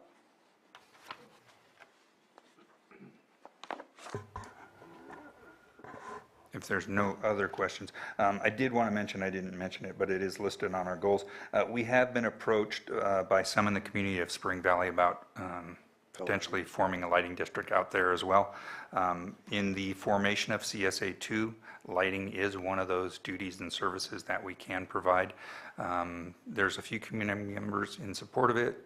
There's quite a few that aren't. They moved out to Spring Valley for the dark skies. So if the Spring Valley Advisory Committee comes back with a unified direction that that's what they want to pursue, then we'll take it further. But at this point, it doesn't look like there's enough community support for that. Scott, thank you for explaining those three, and thank you for asking about Lucerne. Supervisor Simon. Yeah, I think I bring it up every year. Just keep it on the map and looking at the lighting districts. I think, all a positive thing, but looking to see if, we could transition maybe all of them to a solar opportunity. And in the future, I think that it looks really nice up there on the new one there in the Oaks. So if we could transition these lighting districts to solar, I just definitely think that's something we should always be keeping an eye out for grants or opportunities to do that. And potentially even if we can get PG&E to step up and help us out in that way. At least it needs to be out there. But I just think it would be great to have one uniform opportunity. I know everybody wants a little different light, but that solar component shouldn't affect that, at least the type of lighting they have. So I'll bring it up every year until we have solar-only lighting districts in Lake County. I think it's a great example in a way to, set the tone for our community as they're doing things. Yep. I know there's a struggle back and forth with special districts and PG&E for a while with that Upper Lake situation as well, so Yeah, that one, they were charging us a rate structure that was for them to maintain it. So every time that someone would call, we'd pass it on to PG&E, and they finally got fed up and went out there and said, well, there's a meter here, and they ran it to ground and determined that no, indeed, it was. When Public Works did the road improvement up there, there was a meter set with breakers for the lights and for the tree well electrical and that sort of stuff. So, back in our court for maintenance, and we're moving forward on it. So, Actually, a quick question on that. I did meet with a company that is kind of highlighted by CSAC. I forget the name off the top of my head, but that do reviews and audits of PG&E bills, and you probably have one of the largest PG&E bills with all of your divisions overall. When's the last time that you did an audit to ensure that you are getting the appropriate rates so that we're not paying more than we should? Because what I was told, granted it's what I was told, as they were trying to sell me the product, is that sometimes we don't have the appropriate rate. Maybe it's residential, maybe it's not, it's commercial, not government, or something along those lines where we're paying more than we should, but we think it's the rate that we should be paying as well. And so that's what they review. When's the last time that we looked at something like that? it's kind of an ongoing thing. I think you've been working with Joanne, correct, on that even this last summer. So we keep an eye on that because, like you said, we've got, and it's not one PG&E account. If it was one PG&E account, that'd be great. But numerous, easily hundreds of PG&E accounts. And dealing with PG&E, as you're probably well aware, is very confusing at times. So. Yeah, and a little bit of a side note, with all the installation of the Tesla power walls or the Tesla batteries that you put in, are those only for emergency purposes, or do you use those on a daily basis where you're seeing a decrease in your bills? They are used on a daily basis. It is to help offset and do that peak shifting or peak shaving, so they charge up during off-peak hours and discharge out of the battery during peak hours. We haven't been running them long enough that we can notice a discernible savings from them, but that is something that we're looking for. We're hoping to see, at least it was sold to us, that we'd expect to see about 15% savings on our energy bills. So out of the big number that you spend on that, that's great. Yeah. Thanks. Any further questions on the lighting districts? All right, we can move on then to Budget Unit 8351 on page D304. That is our Lands End sewer collection. And this district is a small satellite sewer collection system. It's down at South Main Street and then around the corner there. The sewer or the wastewater from this district or this area is collected, pardon me, and transmitted or transported to the city of Lakeport for treatment. You know, some of our goals are to continue to work through the annexation process. We have a sharing agreement with the city of Lakeport. It expires in 2026. The agreement allows us to take this wastewater that's collected here, send it to them for treatment, and then we accept for treatment some of the wastewater that is collected from the north side of the city, from about 14th to 16th Street. It's kind of a little bit of a jagged line there. North, they have the ability to send that to our Northwest Regional treatment plant. So one of our goals is, as the annexation process continues, is to negotiate a concurrent updated agreement which recognizes the shift in areas, and ideally we would like to have them take over all of the district. This district has a large overhead for a very small amount of revenue, and so shrinking that revenue even further is going to make serving this district even more challenging. So realistically, it would be nice if the city was able to take it all over and incorporate it within their CLMSD. So, any questions on this one? No. All right. Moving on. Budget Unit 8352 is Corinthian Bay. It's another small satellite sewer collection system or sewer collection area. This gets the little community of Corinthian Bay, and then it also picks up the state park. So the sewer is collected from those areas, and it is pumped via lift station to our Kelseyville treatment plant for treatment.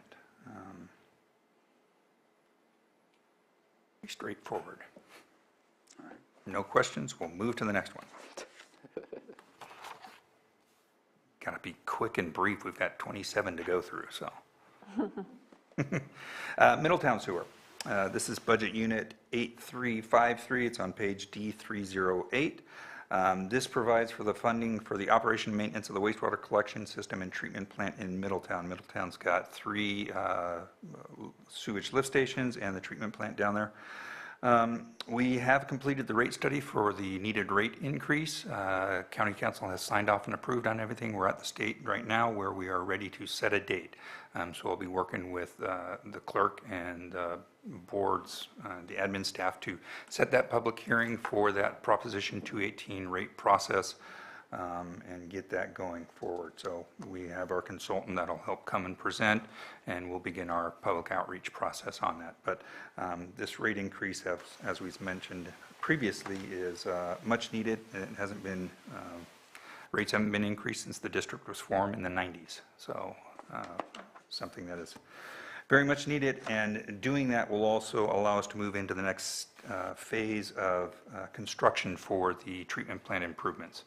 So we previously completed a study where we were able to get plans and specifications completed for improvements at the treatment plant, and we have construction funding, about $5 million worth, secured, but until we get that rate increase in place, we can't move to the next phase of construction. They won't authorize it. So those are kind of two contingent upon each other, and that'll allow us to move forward with that treatment plant improvements. And I take it that's why your reserves are low, is because the rates have not been increased for so long. I mean, I see Correct. you're putting into your reserves this year, which is great. Yeah. Okay. Yeah, and the new rate structure will also account for, you know, money going into capital reserves and money going into O&M reserves. So it's a modern rate structure that accounts for those sort of things. Should be sustainable. Yeah, dude, just one comment. We've talked a lot about that since I've come on the board. I understand that's going on. Just, you know, and I know, you know, we had those conversations of we really need to make sure anything we're doing like that in the county through special districts, that we have that rate set increase to be in there on a, you know, continue or analyzed on a more frequent basis, because, you know, you're talking large increases, and that makes it real challenging. It's easier to take small steps than great big ones right off the bat. And, Yep. you know, it would help you, it'd help the board, everybody looking from the county standpoint of, you know, those incremental steps that need to happen to keep our infrastructure moving forward in a smaller way, because it's going to be a pretty large increase from where it is right now. It is percentage-wise. Dollar-wise, it's not all that significant. But percentage-wise, I think in some of the instances, we're talking 100%, you know, so a doubling of the rate. It's going from $17 to $34. So the talk, that's not my bill. So, You're in Southeast, you're in a different district. Yeah. And Middletown is our only district where there wasn't a annual increase built into it. So the rest of our districts have that structure already in there, so we're not sliding behind on them. But Middletown was set up when it was set up. They did not account for that, so and we're that was having to far play catch before up. me, so Yeah. just being, you know, cautious of that as we move forward, so. Whatever the increase is divided by 23 years. Yeah. Well, exactly, very small. If there's no further questions on that one, we can go ahead and move to the next page, D310, Budget Unit 8354. That is our Southeast Regional System. So our Southeast Regional System has about 100 miles of sewer collection mains, 26 lift stations, serves the communities of Clear Lake and Lower Lake. You know, some accomplishments, I don't feel the need to rehash them. You guys have those in there. Some of our goals for the upcoming year, we've got a roof repair on one of our facilities that we need to get done. We are looking to purchase some pond dredging equipment. So the Blue Fraud technology that was kind of sold to us, I don't know, 10 years ago or so, is not performing as well as we would have hoped. We're still dealing with sludge issues. So treatment plant operators have reverted back to, you know, known technology that's working significantly, but the flip side of that is it creates sludge in the ponds. When those ponds were actually installed, they have suction drains on the bottom of them, though. So we're gonna purchase a pump that'll allow us to pump the sludge out of the bottom of the ponds and pump it up to sludge drying beds, which already exist as well from the previous technology when we were using it that way. So that should keep our ongoing maintenance costs lower than bringing in an outside contractor to do sludge dredging and removal on a regular basis. Typically it was, you know, every year they do like half of the pond, so every couple of years we do the whole plant. So continued I&I reduction projects. So we have IRWM funding for ongoing I&I efforts. Staff has been really aggressive and really, you know, proactive about doing inflow and infiltration reduction work. So we've got a piece of equipment now, it's acoustic. So they put a sending unit down in one manhole, they go down to the end of the line at the other manhole and put a receiving unit, and it sends sound waves through there. And that will help them identify, you know, whether the line is, you know, clear, partially blocked, you know, really significantly blocked, or it didn't get the signal at all. They can do that really quickly. They can get, you know, hundreds of thousands of feet of that done in a year, and that allows them then to go back with the cleaning equipment and just focus on the areas that, you know, that showed up as needing cleaning. So it's allowing us really to streamline our I&I and our cleaning process and be much more effective and efficient at that. We are doing upgrades on our SCADA system. Most of the SCADA that we have in our wastewater plants and our water treatment plants goes back to the mid-90s. So we're moving forward on newer technology, newer software. We're in the midst of negotiating with the firm that has the SCADA software, Wonderware. It's been bought out by Aviva. So we have SCADA at most of our larger facilities, 5 of them. So our Northwest Treatment Plant, our Southeast Treatment Plant, our 2 surface water treatment plants, and our Spring Valley Water Treatment Plant. So that keeps things running smoothly. It records the data that's required by the state on a regular basis, helps with our reporting, allows staff to monitor the whole system from a central location and identify issues before they become problematic. So. Yeah, so those are the major goals. Ongoing operation and maintenance. You know, budgets are about the same. You're going to see some increases due to the capital. You're going to see increases due to salaries. You know, I think all the departments that are in here before you during this process are, you know, relaying that information. We're seeing increase due to salaries as well, but nothing that is of concern. Revenues are still adequate and sufficient to keep moving forward. So. I know that your staff put in a lot of work with all the road work that's been going on in the city of Clear Lake. So that southeast area, I know it was covered for quite a long time, which was something of concern to you, at least at the beginning, but I hope it worked out. I know that the end result worked out well. Yes. And I don't know of anything that went awry because of it being covered up or anything like that. So I appreciate the work and the collaboration there. I see that, so I know you and I sat down with a meeting with the city manager about some of all the projects that are going on. There's a lot of housing that's being built right now. I think about 200 units currently are in construction, and there's more coming. You have $6.4 million in the reserves. Is there a plan to upgrade any, use that money to upgrade anything for, I know the shopping center is also getting very close. I don't know how much details you've been provided for that. I know it's kind of still of a hush-hush conversation there, but I just want to make sure that we're working in tandem to make sure that our system is prepared for whatever is coming. And since there's $6.4 million, there's definitely money there to be able to make those changes.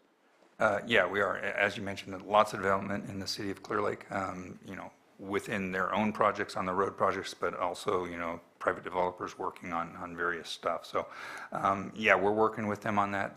They've continued to get better about the communication on those fronts, getting with us early when those projects are coming down the line so that we have the opportunity to work with them to identify needs.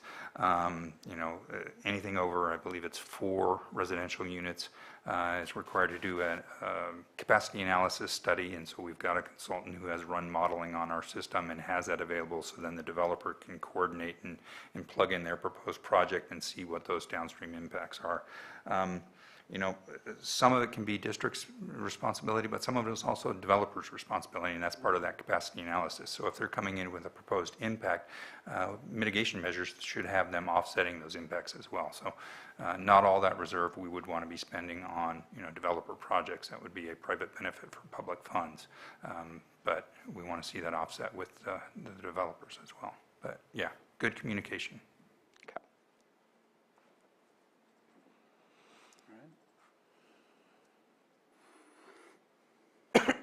Pardon me. Next budget unit, 8355, Lake County Sanitation District, our Northwest Regional System. So our Northwest Regional System does collection and treatment for North Lakeport, the communities of North Lakeport, Upper Lake, Nice, Lucerne, Conote, Paradise Valley. So all those communities, the wastewater is transported back to North Lakeport where the wastewater treatment plant is. It is then treated, disinfected, and then shipped east again to Clear Lake Oaks and then down to Clear Lake and then up the hill to the geysers. Again, staff in Northwest has also purchased the sonic equipment, so we've got that running around there as well. They're increasing their line cleaning and manhole inspections. ARPA, we have secured ARPA funding. Thank you very much. Unless you're pulling it away. No. Surprise. Yeah. Wait, let me put my glasses on so I could read Susan's expression. No, for the septic hauler dump station. So we're working on one of those down in Clear Lake as well at our Southeast Regional one. But that's going to help us better control and better evaluate what septic haulers are bringing in. Currently, it's kind of on an honor system. They fill out a tag and they dump it on their dime, and then we bill them for that, and then they pay us. We periodically do audits with Environmental Health, who oversees septic haulers, to make sure that the amount that they're reporting to Environmental Health does line up with the tags that they've given us. And in the past, we found discrepancies on that, shorting us. So this septic hauler station at both locations will hopefully alleviate that. It pumps it through a flow meter. There's no cheating on the volumes involved. It's got sensors in there to shut it off if the pH is out of the range that we want to receive. So if they bring in a really hot load that's been cooking for a long time and the pH is really bad, you know, that's damaging to the biological processes in our treatment plant. So we want to be able to stop that. So appreciate the funding available for that, and that's one of our goals in the coming year. We're doing SCADA upgrades in Northwest as well. We're modifying some telemetry at the lift stations so we can get more stable connection. We're looking at, right now it's AT&T old lease line, so we're looking at digital communications, modem communications, that sort of stuff. We're wrapping up the Tesla backup battery system at the treatment plant. And we are looking to do hazard mitigation grant-funded stationary generators at 5 of our larger lift stations. So that grant process is still in the works. We haven't got the funding on that yet, but we are heading that direction. So. No questions? No questions. We'll move to the next one. Anderson Springs Sewer District. This is one of our smaller districts. As you're well aware, the board was very instrumental with my predecessor in securing $10 million roughly of federal funding to rebuild a sewer collection system down in the community of Anderson Springs after the Valley Fire. We're up to about 75, 80, somewhere in that neighborhood of connections that have come back online. And we continue to work with the community as they continue to rebuild. So there's capacity there. There's capacity at the Middletown Treatment Plant, which is where the collected wastewater goes for treatment. And it's pretty low key. And as the community continues to rebuild, we continue to work with them for the installation of the grinder pumps and getting them set up. So. All right. Nice that that's paid off. Nice that that's paid off. Yeah. Budget Unit 8460, page D318, Spring Valley Campground Fund. Not a whole lot happens here. We've got, as part of CSA2, in addition to the water system, like I mentioned earlier, we maintain the roads out there, the campground / parks, and the bridges out there. So this one's, pretty low key. We've got volunteers out there in the community who oversee coordinating opening and closing of the gates, taking campground fees.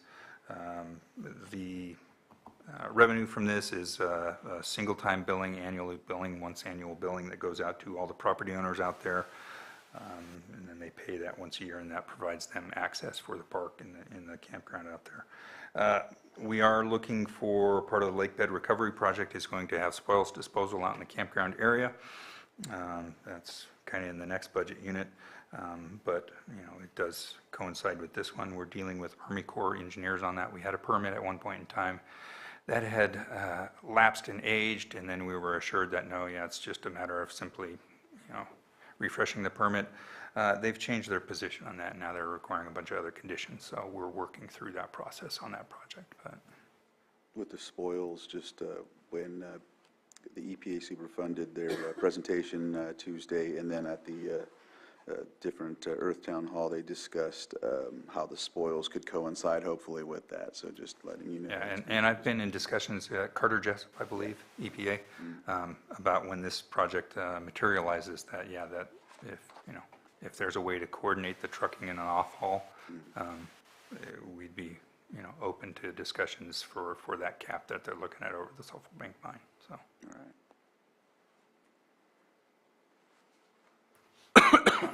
Pardon me.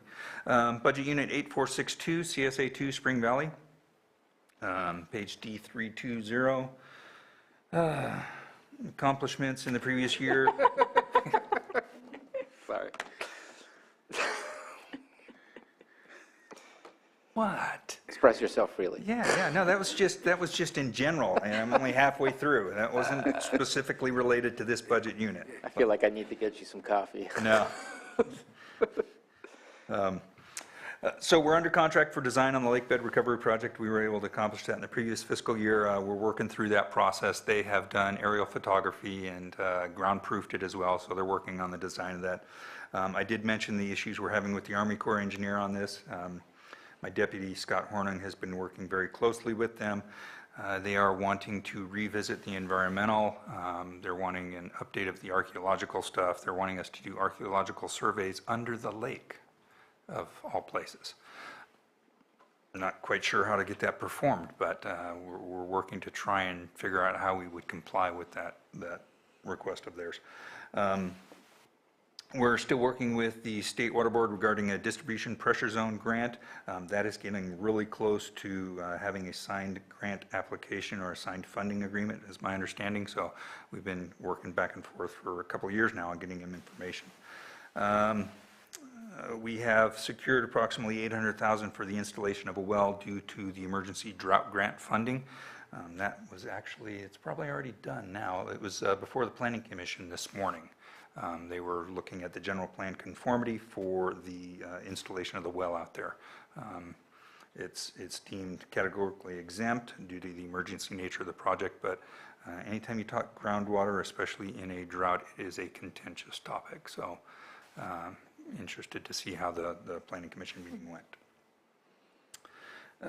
We have budgeted crack seal equipment so we can facilitate some in-house maintenance of the community roads. And we have our Quail Trail water lane replacement project. So you may recall a few years back we did significant, I think about 9,000, 10,000 feet of water main replacement out there in the community. We weren't able to complete about 2,000. That was an additive alternate out on Quail Trail. There just wasn't enough funding in the IRWM grant for that first phase. We were able to go back and get a second round of funding. That project is under contract. There's some lead time for some of the materials. The contractor's waiting on those, but as soon as he gets those, we'll be under construction this fall. So, any questions regarding Spring Valley? No. They told me that they were happy, so. They told you they were happy? They did before this, so far. Yeah, that can change, as you well know. Budget Unit 8466, CSA number 6, Finley. This is pretty small. This is essentially just a financial accounting. In the eyes of the state, the water system in Finley has already been consolidated with the Kelseyville water system, so it's managed and operated as one water system. But for accounting purposes, we are still set up as two. So nothing really significant going on in Finley. We do have some emergency repairs that we made. We had a leaking water main running underneath Adobe Creek. We were able to install a temporary bypass on the bridge on top. So we are working to complete permanent repairs. We'd like to hang the water main on the bridge itself that's out there. That has been a little bit challenging because no one has any plans for the bridge. So getting someone to design something for it to structurally hang off a bridge that no one has plans for, and I've checked with DPW and I've checked with the state who manages oversight of those bridges, no one has any plans for it. So we're working What about the Cobb Bridge, the Rainbow Bridge? That has a pipeline underneath it? Well, we could determine what the forces are going to be. The difficulty is we don't know what the existing condition of the specific bridge is out there on Adobe Creek, what the reinforcing may be, how when we drill in for the hangers, for the pipe hangers, whether or not we're going to be hitting rebar, or we're going to be missing it. Is there enough compressive strength? Is it reinforced enough on that outer wing edge to be able to hang that pipe on there? So we're researching some options and looking to get a structural engineer to help us through that process who's willing to put a stamp on, this is going to suffice and hold up. Sounds like super glue might just be your best friend. Yeah. But other than that, nothing really going on in Finley. Pretty small budget unit. So CSA 7 Bonanza Springs, page D343. This has been consolidated into Cobb. Is this the one we still collect taxes on? Okay, so there's still taxes collected into this. So the fund is open. We still administer that. We work closely with Kathy on distributing to Cobb anything that comes in as appropriate. But there is no operations and maintenance associated with this budget unit. Page D345, budget unit 8473, CSA 13, Conotay. Conotay's, I like that water system. It's on wells, it's dependable, everyone out there is happy, not a lot of complaining. The system runs smoothly. It's pretty hands-off. We are monitoring out at tank site number 1. We had a surface crack a few years ago appear in the asphalt, so we installed a monitoring well piezometer. We've got a geologist that comes out and checks on it periodically. We're not seeing any subsidence. We were concerned that maybe that crack was a result of some subsidence. That doesn't appear to be the case. It appears to just be a surface shrinkage in the asphalt and a separation, but we keep an eye on that. So we completed some SCADA upgrades via XIO is the software provider for that. That's been beneficial for staff. They can monitor that remotely. It's secure. It's read-only access, so that that was intercepted or hacked in some way, shape, or form. There's no third-party actors which are going to be able to change the water quality or the treatment or anything like that. So, questions on this? Connotating? No. Okay. Is that the one that's on top of the hill with the amazing view? Yes. Yeah. That's why you like Kona. Most of the water tanks have phenomenal views because they're up high. Yeah, of course. But Soda Bay that, tank, that one's pretty that one's extraordinary, gorgeous. Yeah, whole view of the lake and the valley. I have a question about that. Do you have any tree mortality around the water infrastructure? It's just something to keep an eye on because. Soda Bay, tank number 4 has some really nice views. We have just a little postage stamp lot and a drive access up to it. It's really steep. It's 4-wheel drive to get up there.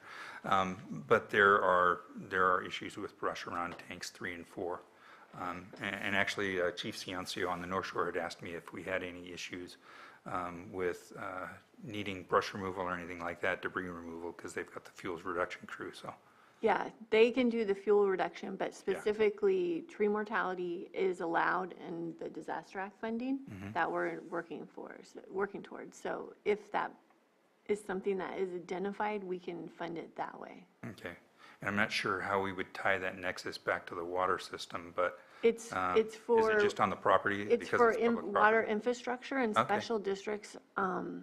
Actually, you could apply separately from the county because it's for special districts also. Okay. Just something to be aware of. Yeah, as something we go to look into. forward. I think Soda Bay is probably our only water system that would have that. And when we had the 3 mountain systems up in Cobb, that would be, that would definitely be relevant. But most of our other sites, we keep them pretty well denuded. Everything's gravel and keep the weeds down, and that's orders of the state. You can't have cattails growing on your pond and your levees and your so everything else is pretty sterile. But up in Soda Bay, we have issues around some of our tanks. Nothing further on Conotay? Paradise Valley, page D349, budget unit 8476. Again, this is one that was consolidated with Clear Lake Oaks Water District, so we no longer manage that. I believe we just did the final disbursement of funds that were in this budget unit to Clear Lake Oaks, so it's here essentially as a placeholder. But yeah, no operations and maintenance associated with Paradise Valley. No taxes collected like the previous one? Correct. Yeah, Bonanza is the only one where we have that unusual collection of taxes. Starview Water, page D351, another one that was consolidated with Cobb. No taxes or anything coming in on that, so kind of just a placeholder. There's no operations and maintenance associated with this fund. Page D353, budget unit 8480, CSA 20, Soda Bay Water. So Soda Bay, we are still working with the HMGP program for the replacement of the 2 remaining redwood tanks. So our previous round of funding, due to increased costs of construction, things continue to rise. I know that Scott DeLeon mentioned that yesterday. Prices just continuing to going up. You're seeing construction costs going up. You're seeing fuel costs going up. Materials costs are going up. And so consequently, when we did the first round of redwood tank replacements, we were only able to replace 2 of the 4 redwood tanks out there in Soda Bay with the funding that was available. But we are in the process of securing grant funding through the same program for a second round of funding on the remaining 2 tanks and get those replaced. We perform annual maintenance inspection of all the fire hydrants out there. We keep reports. They have a very active community. They want to see those reports, and so when we're done with those, we scan them and send them off to them, and help provide them that sense of comfort knowing that they're in a high fire risk area, like many of our communities are, and that the fire hydrants are in well working condition. We're working to secure funding for the water treatment plant upgrade project. That's been ongoing for 6 years now. And our goal is to get that done and get the removal of the connection moratorium. We did get them to budge a little bit. They provided us, I believe it was 56 additional connections. We have not exhausted all those. We've had some interest. When that was first opened up, people came in and paid their cap fees and what have you and got connected to the system. But there's still, I think, somewhere between 10 and 20 of those remaining, if I'm not mistaken. So, and then our most recent inspection by the state, Soda Bay Water Treatment Plant doesn't have any actual SCADA that monitors remotely or records data on a regular basis. When it was established back in the early 90s, the recording is chart recorders. So for tank levels and turbidity levels and what have you, there's a chart that rotates and there's a pen on it that moves based on that particular value. So at the end of a day or at the end of a week, whatever the chart time is, depending on what you're recording, you take that off, you stick it in a file, and if you have to go back to it, you've got, you're reading off a paper circular chart on what those values were. So part of the state's last inspection, they want us to upgrade and modernize, so we have funding in there to upgrade a SCADA system that will meet the state's requirements. It's going to provide what they call a historian. So you have the SCADA that provides the operation of the treatment plant and oversees all the, the turning on and the off of equipment based on values.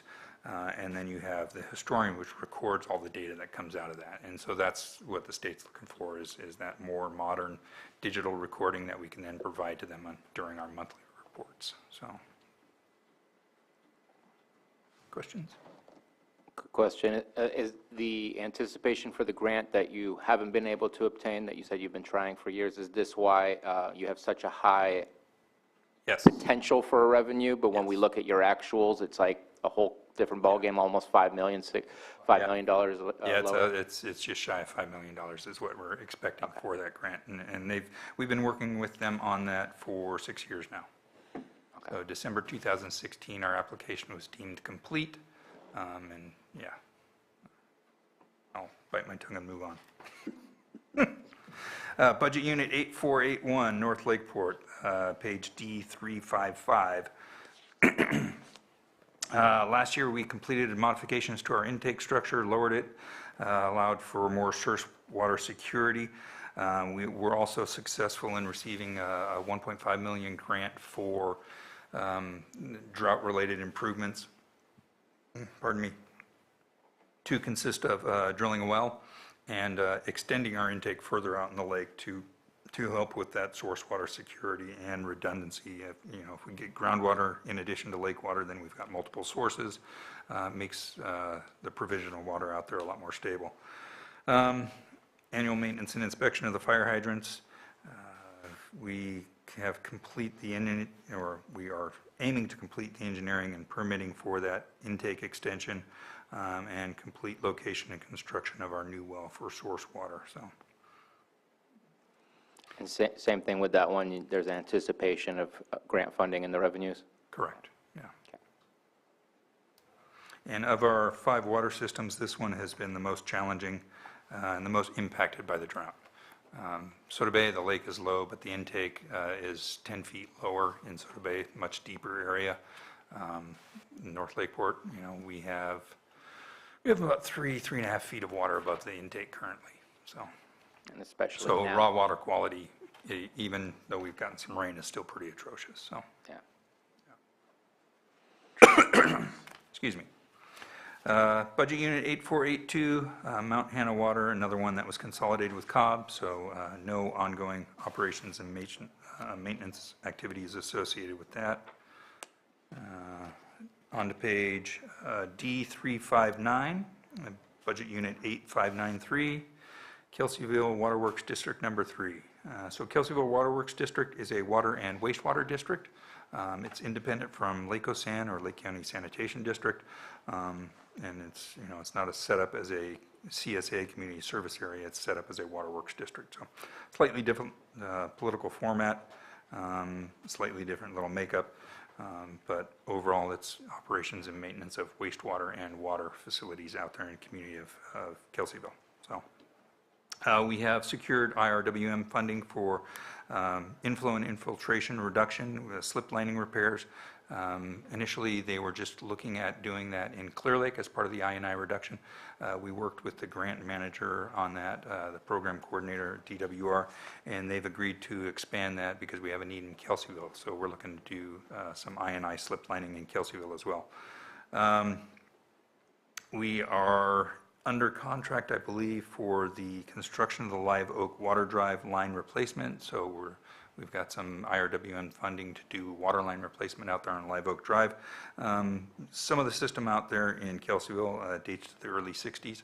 Live Oak Drive, we've got 2 parallel pipes that are fairly low sized. I think it's 2 4-inch pipes. We're looking at putting in a more modern, they're cast iron or drilled steel, actually, pipes that they were welded together, welded steel. So we're looking to put in an upsized, abandon the other stuff, upsized to an 8-inch C900 PVC, more modern water main, and should help with flows out there in that area. Are there hydrants out there? Yes. Oh, okay. Yeah. And are those tested Yes. out there? And the old pipe doesn't get, Well, the old pipe does limit your Yeah. flows. I mean, you've got parallel 4-inch and there's connections, cross connections here and there on it, but yeah. but they don't break or anything under the testing? No, they're pressure? actually pretty durable. Okay, So yeah, it's old welded drill steel, so it's pretty durable. okay. It just makes maintenance of it rather difficult, so.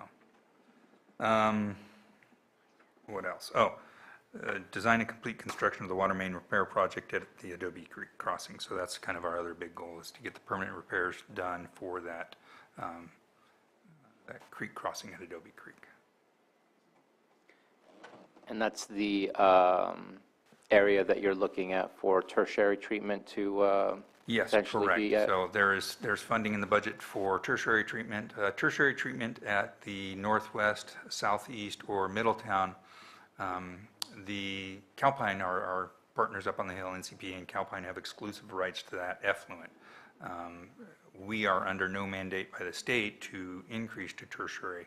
Our plant treats it and discharges it within the confines of our permit, and we're able to meet that.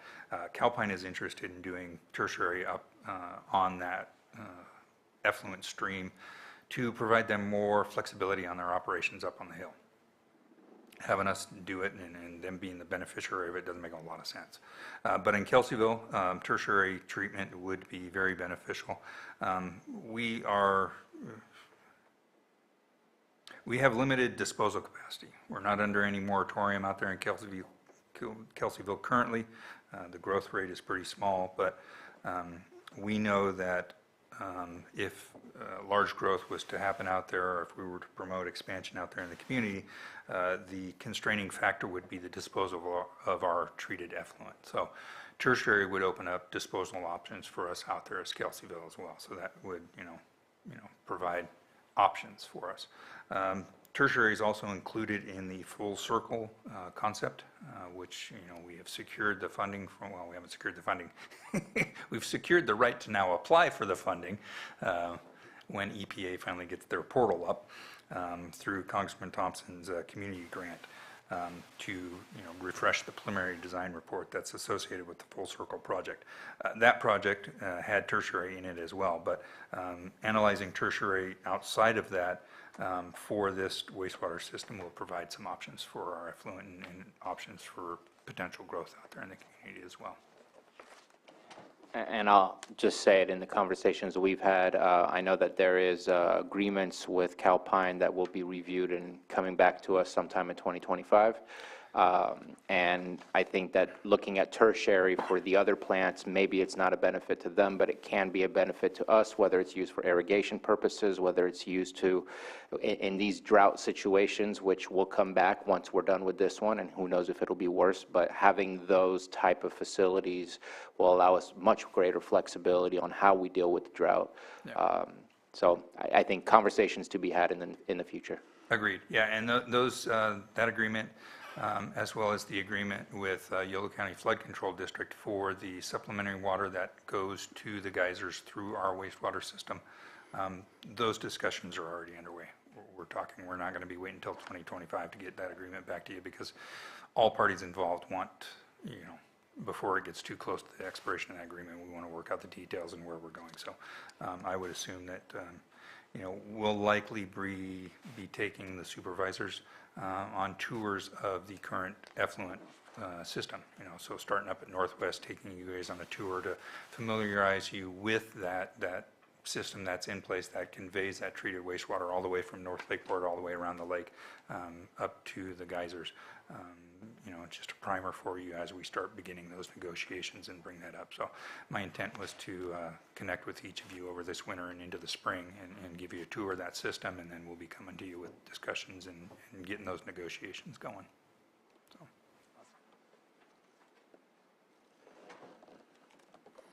Just curious question on the Kelseyville Waterworks.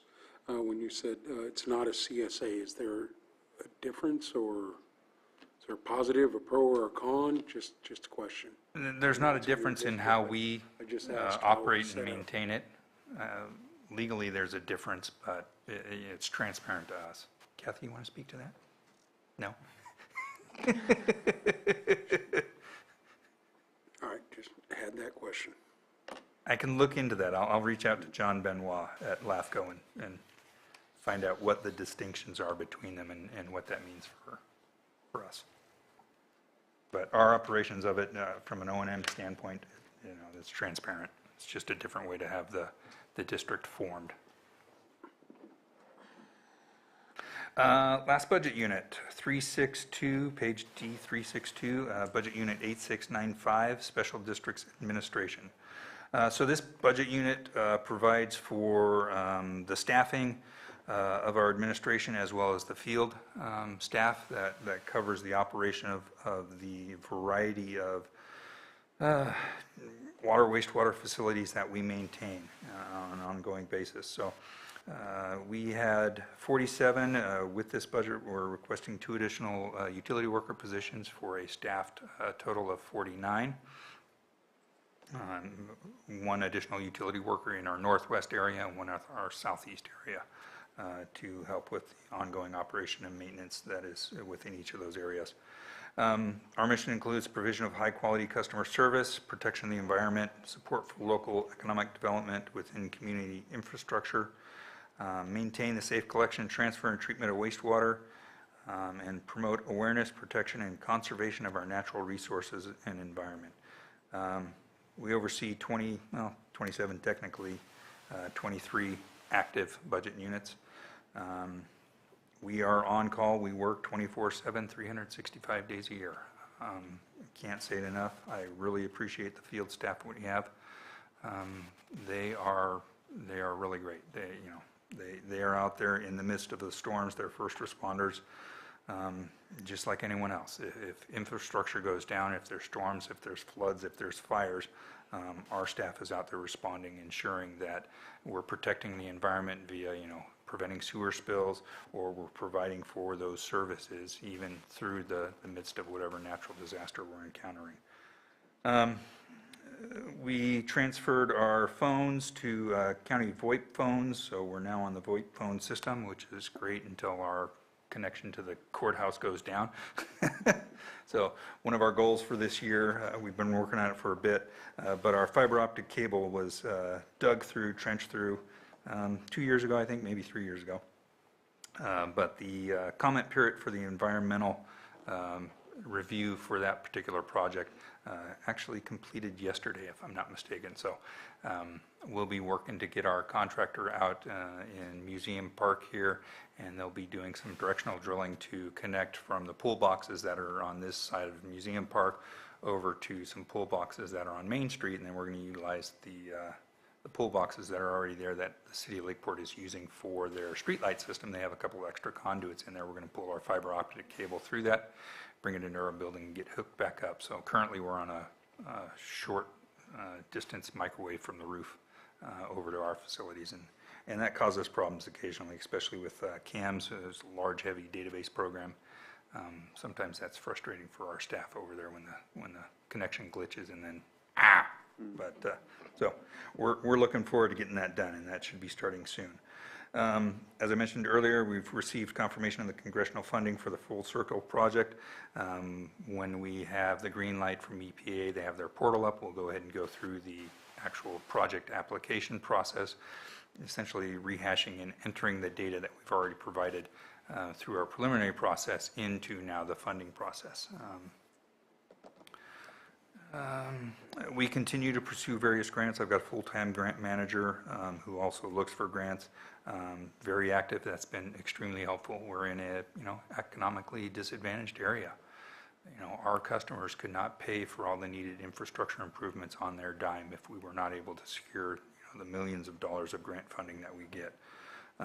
So thankful for that person and that staff, and she's always on the lookout, and we're always looking for grant opportunities to keep improvements to the districts that we serve.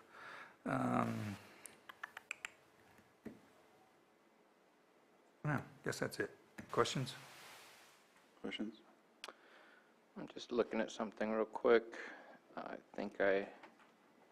Basically, I was just looking at the large increase in your revenue and appropriations, but I'm going to venture a guess that that's mainly salary increases. Here it's under collection, under your revenues show it under accounting fees, SDA, but I'm taking it that's just pulling it from the enterprise funds? Correct. So Special Districts Administration is pulling that from the various funds or districts that we serve. Increases are due to salaries. Yes, that's a portion of it.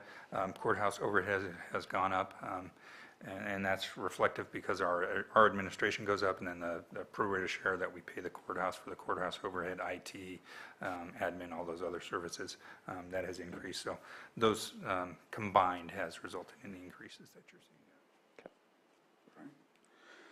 So I'll open it up for public input. If there's anyone that, did you have something? I'm sorry, I see. I'm just going to talk about, just a little bit about all the service districts and stuff. So I know we're always talking about solar, but in Lake County, we're looking at, alternative energy opportunities. I know in the past, and I'll just keep bringing it up every year, that I know Jan was looking into some early technology.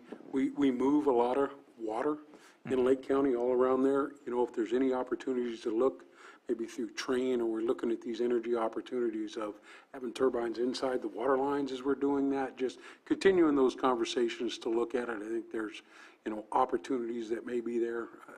I'm not a professional, but seeing some of these things that maybe we just need to be looking. The FLASH program just makes me think that the water we're moving, we should take advantage of that if we could. So just to continue to bring it up every year. I don't have a specific project, but I want to just make sure I keep bringing it up. Yeah, no, and that's a good point. We've been actually very involved with Matthew and Train on the FLASHES program, and also looking at opportunities in other areas. So the treated effluent pipeline, we pump water from southeast up the hill to the Harris Creek tank, and then it gravity feeds down to Middletown. So one of the things that we had looked at in conjunction with Train and Calpine was putting a turbine down there at the Middletown treatment plant. So yeah, we're always looking for opportunities like that. We recognize that solar isn't the only energy form.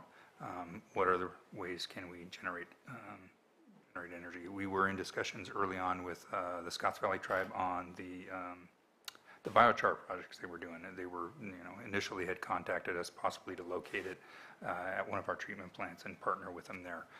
They've since found a couple other locations, but yeah, we're open to collaborations and partnerships like that. Right. Thank you.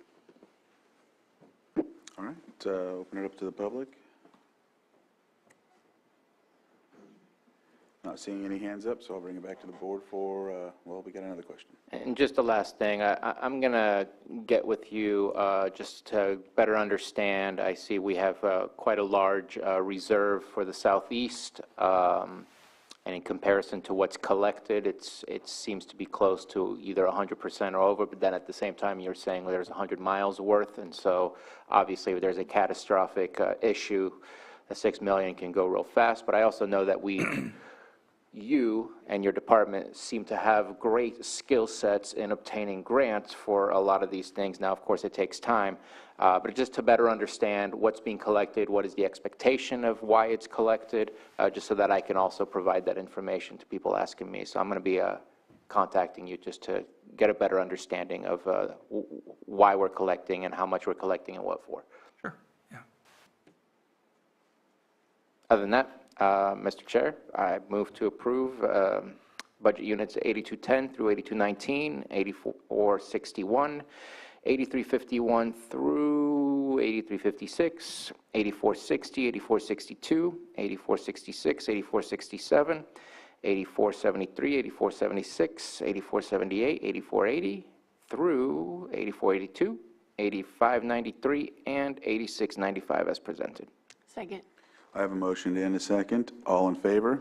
Aye. Opposed? And motion carries. Thank you very much. Thank you. Scott and Jesse. Thanks, Scott and Jesse. Oh, only an hour. Does anybody need a break? Are we good? Push through? I'm good if you are. Break? I'm just gonna, I'll be back in. We'll take a 5-minute break. We'll take a 5-minute break. That was,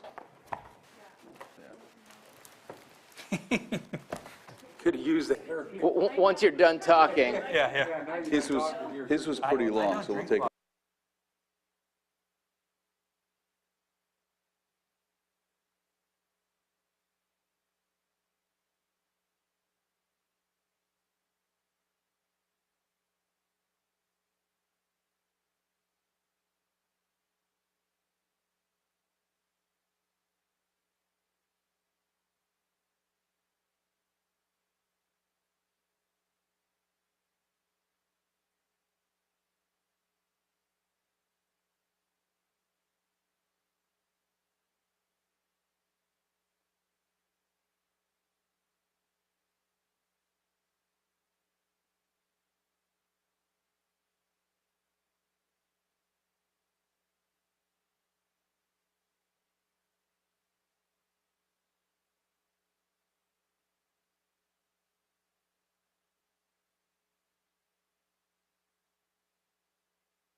talk 5 hours about finance, unless me and Stephen Carter. We love talking about finance. We did, when I met with him, we did go over.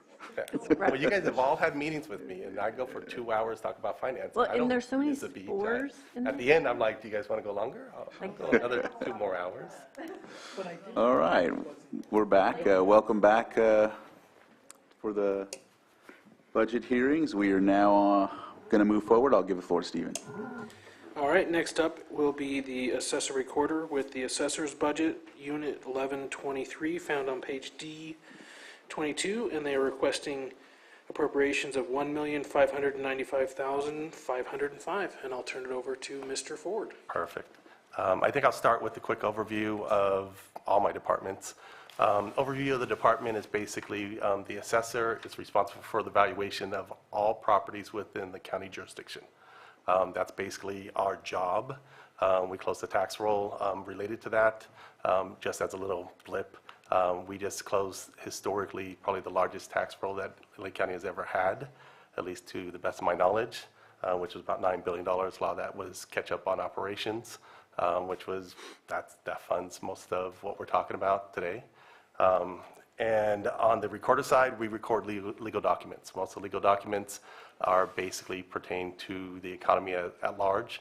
So without the recorder recording those documents, some of the economy would not function. So 2 very important backgrounds. Want to give a quick introduction. This is Laura Silva. She's somebody I've been training at budget. She had a big hand in this budget this year, and so you'll be seeing more and more of her in the next coming years. So going to 1123.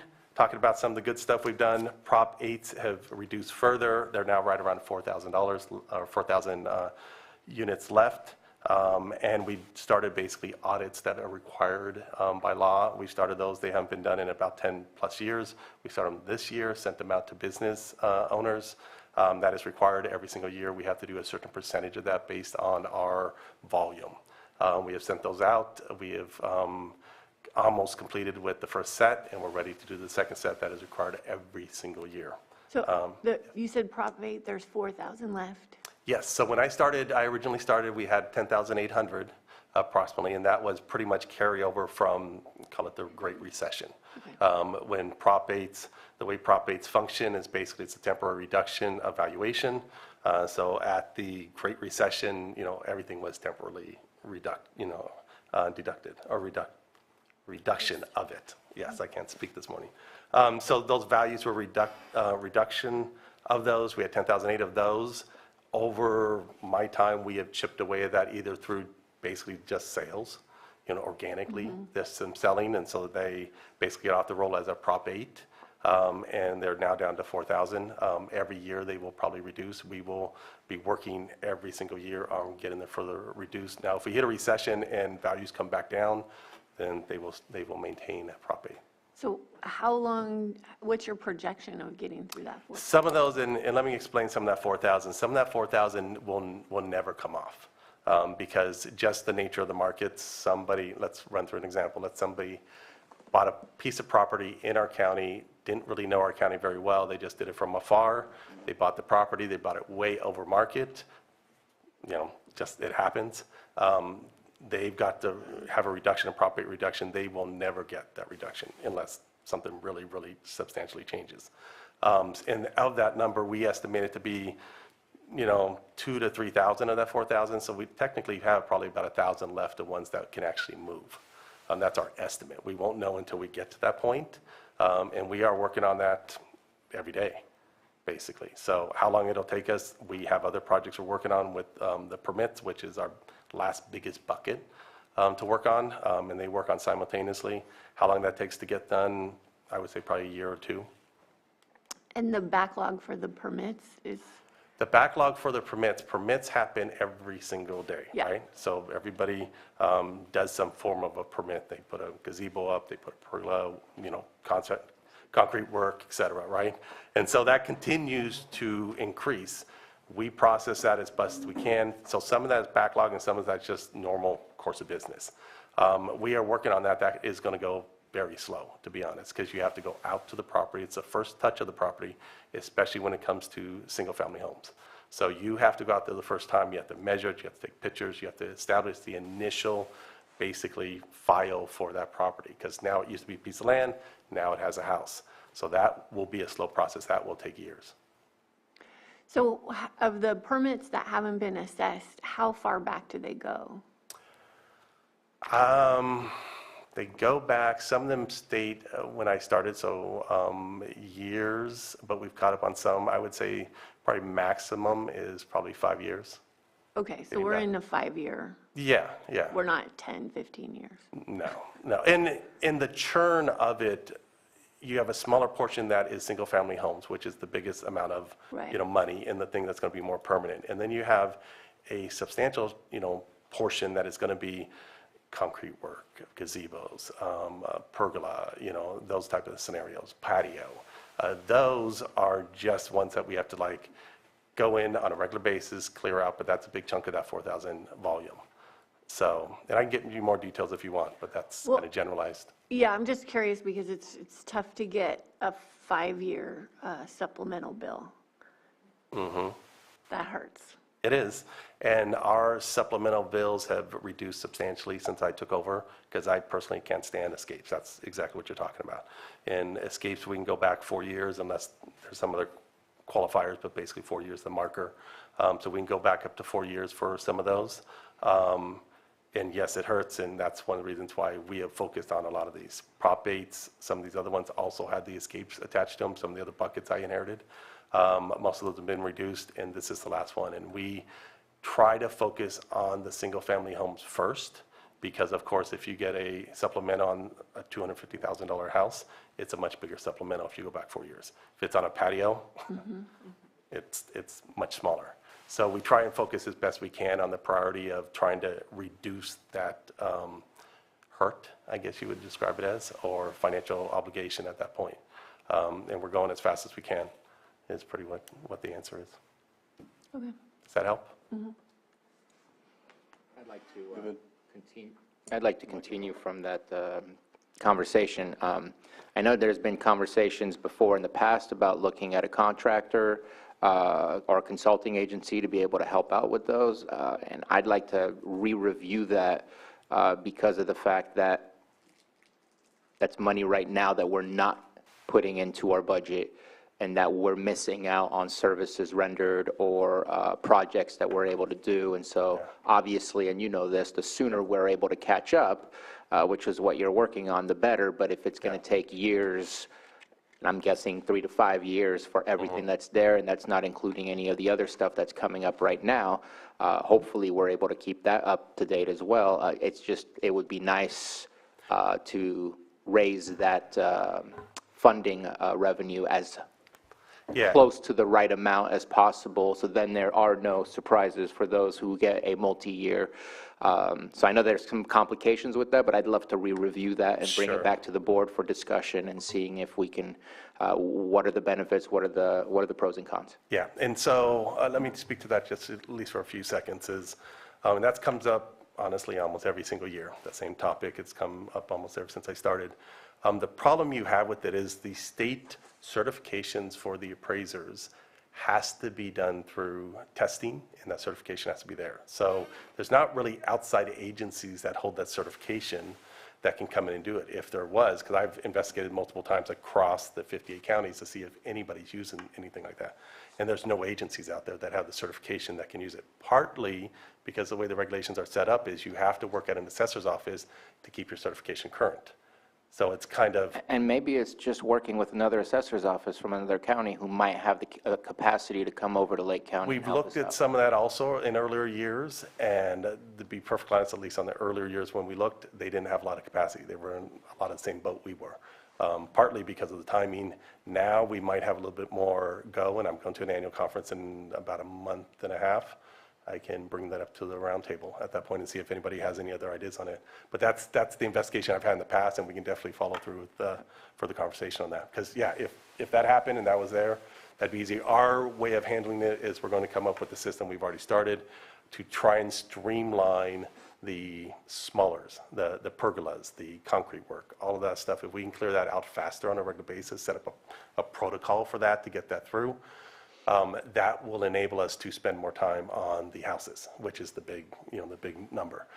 In doing that, we've done some work with the cities, which is trying to get their plans and their permit information directly to us. So we've established a shared folder, basically with the city of Clear Lake. We're working with the city of Lakeport, and I've tried a couple times with upstairs, but the department head keeps changing. So I feel like I'm the kiss of death with that. I'll start the conversation.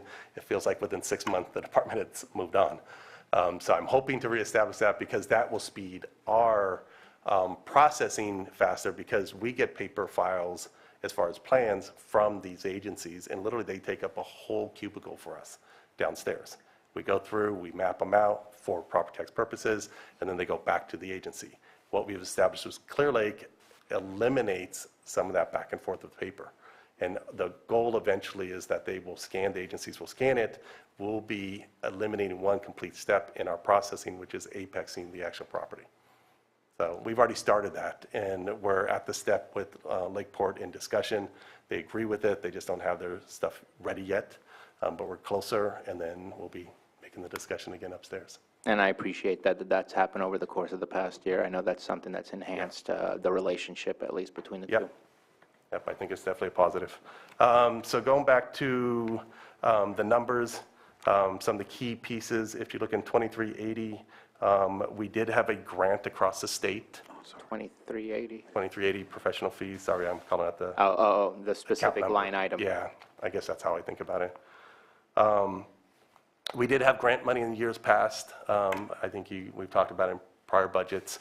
There's grant money across the state for assessors' offices. We did apply for it, and we did use it to increase our physical characteristics. When I first showed up the data on a lot of the properties, I'll give you an example. We had properties with bedrooms and no bathrooms, or bathrooms with no bedrooms. Well, that doesn't really exist, and it creates extra work on the operational side of the appraiser to actually value, because now you have to spend more time trying to figure out what the property is. And so we've spent a lot of time with that grant trying to increase that. We've not increased as much as we'd like, but we've increased quite a bit of that, and we're continuing with different operations with that. That has gone away, so you'll see a change in that. Of course, salary increases is the other big chunk of that difference, delta between year over year. Outside of that, not much different. It's pretty flat.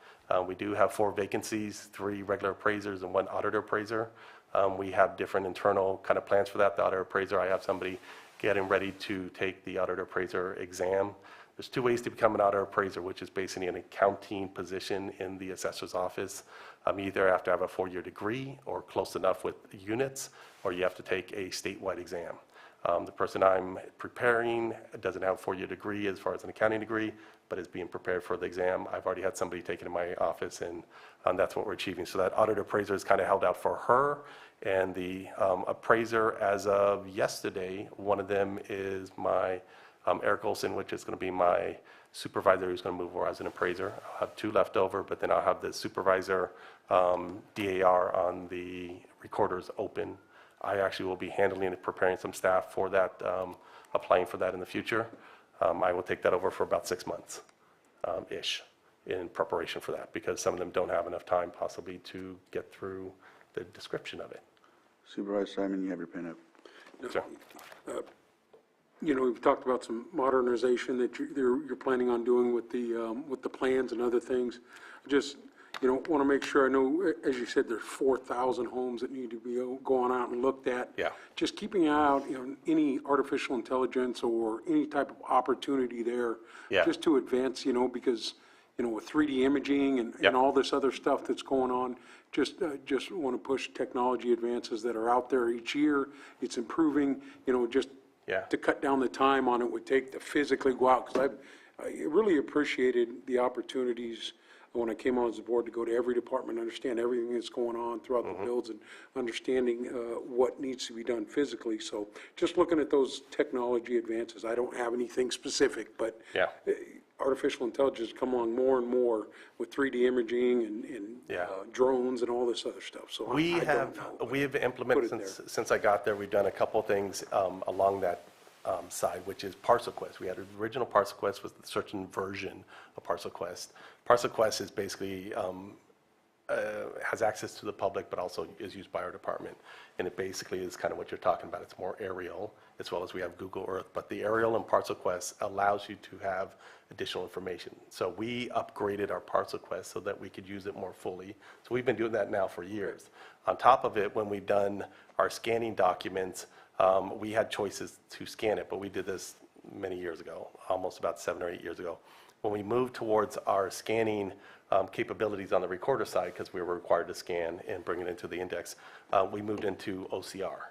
And OCR, in preparation for the adoption of AI, knowing that AI was kind of its infancy about 8 years ago, we made the adoption about 7 years ago, knowing that we had certain scanners, Fujitsu, that had the capacity but wasn't turned on. So we did some investigation, and now everything that we scan in our department, and we're moving more and more towards that, is OCR based.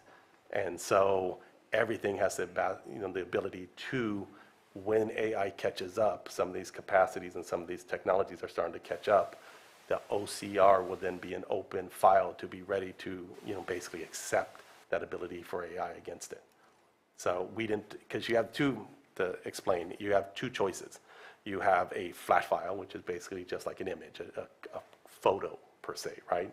Not unlocked. You can't scan against it. You can't ask a question of it. If you do OCR, then it allows you to basically scan the document and pick key words and streamline the process. And so we've streamlined our process substantially on top of some of the other websites, Zillow, Redfin, some of the outside red sites, because the realtors are doing such a good job of providing information out there and good photos, we can sometimes streamline our information that way. So we've been doing that now for years. Okay. So, and we're going to continue with that. All right. Yeah. OCR, what's that acronym for? I've been saying it so often. It's optical character recognition. Okay. So. I didn't know, so I... Yeah, sorry, I've been saying it for so long, it's almost secondhand. So unless you have any questions about 1123, do you want me to stop there? And You can go next. okay, I'll keep going. 2707, the recorders, as I talked about, we basically record legal documents. They're key to the economy.